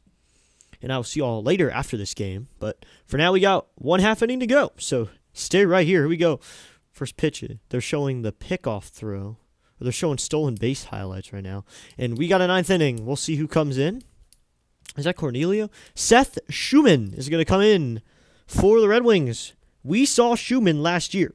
He was used as a long man in the game we saw him. But Schumann will work the 9th here in a 5-run lead. 1 hit given up for Penrod, but he gets 3 strikeouts, no runs, no walks. So he had a good outing overall. So now Alderman, Martorella, and Bastidas will be the guys that Schumann will face here. Seth Schumann. Excited to see how Schumann goes.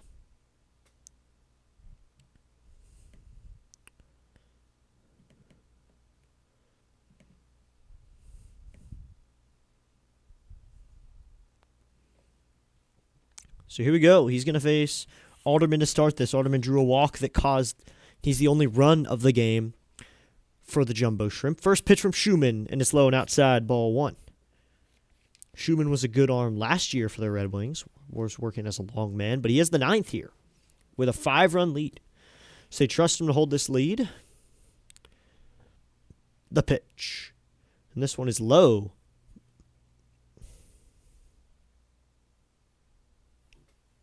Kemp Alderman.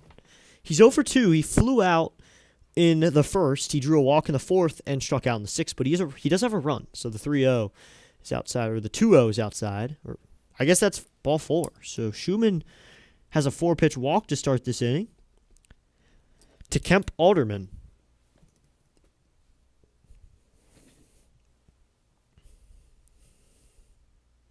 So now Alderman's on first for Martorella, his first baseman. Martorella's a big first baseman. This is Nathan Martorella. He has a hit that drove in the 1 run. Schumann sets. The ready delivers is inside, ball 1. So now 5 consecutive balls thrown by Seth Schumann. I like saying that name. Such a satisfying name. Schumann. Seth Schumann. Or it's Schumann, and I've been saying it wrong, but I think it's Schumann.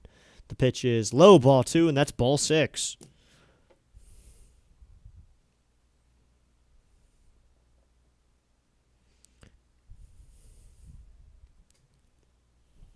Coming set is Schumann.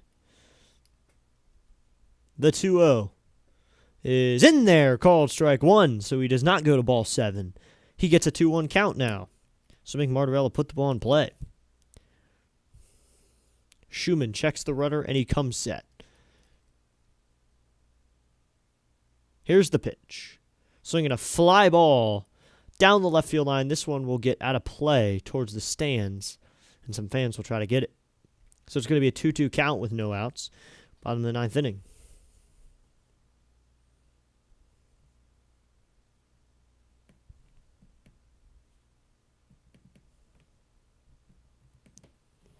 Two, no outs. Here's the pitch. Just low, ball 3. Thought that was in the zone, but the count is full now at 3-2. It's a good game here.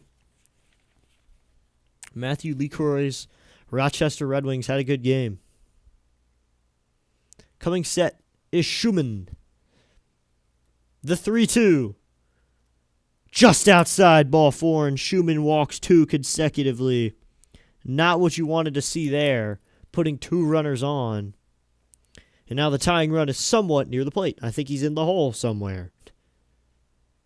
So Schumann, this might end up being a save situation for him with a 5-run lead. Let's see what he can do here. Prevent it from being a save. Just get it done now.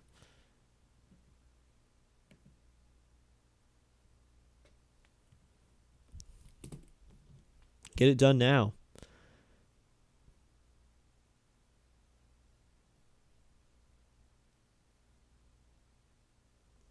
So it looks like pitching coach is going to come out and talk to the entire infield, including Schumann, who wears number 25 for the Red Wings. Umpire is going to come break this mound visit up. And I have your redirect link ready to go at some point.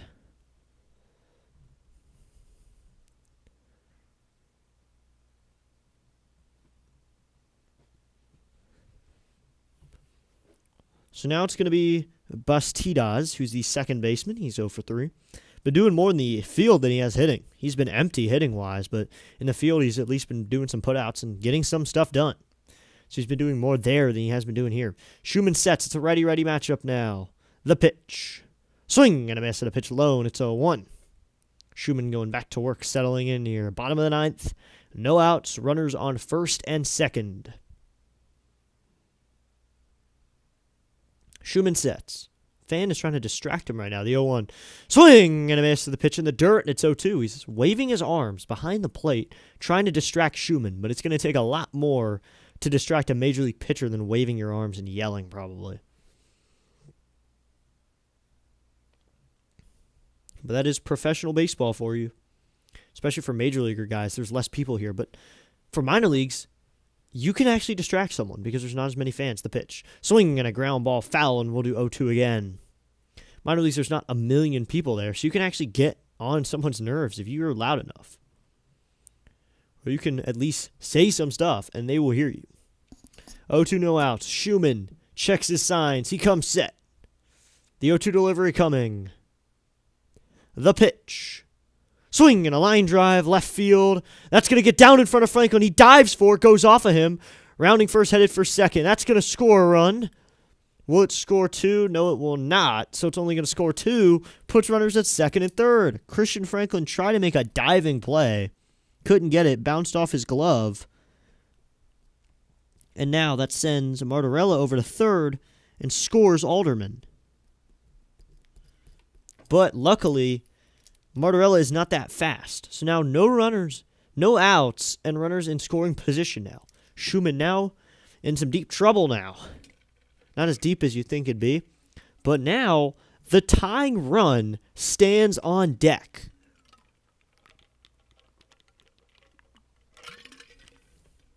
The tying run on deck. Looks like we've got a pitch clock violation.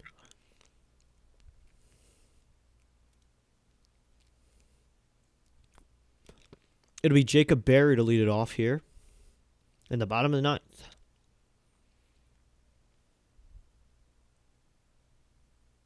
Here's a pitch. In there, called strike 1 on the outside corner. It's an 0-1 count.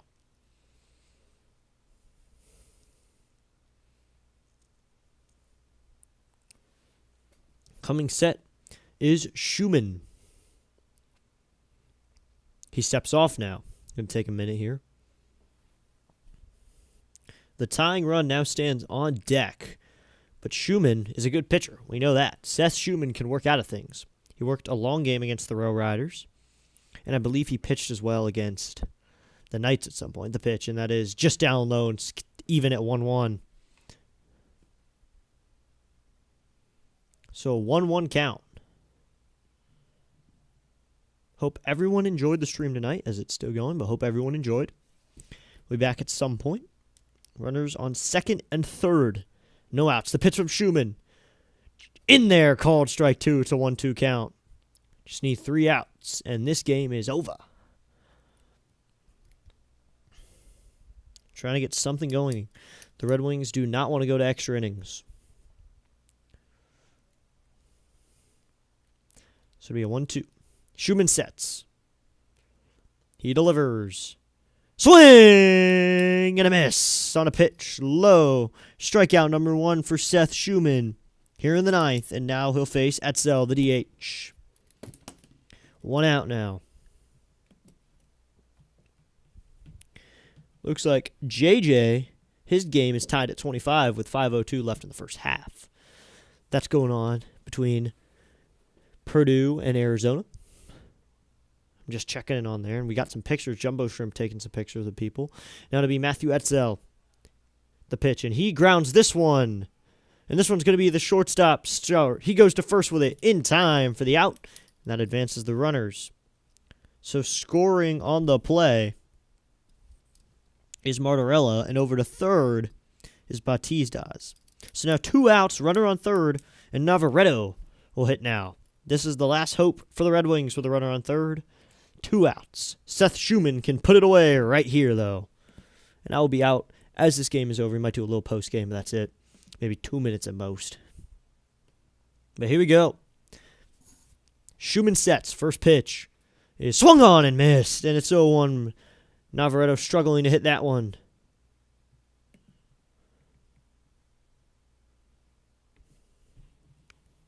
So it'll be 0-1, 2 outs. Schumann set at the belt. He delivers.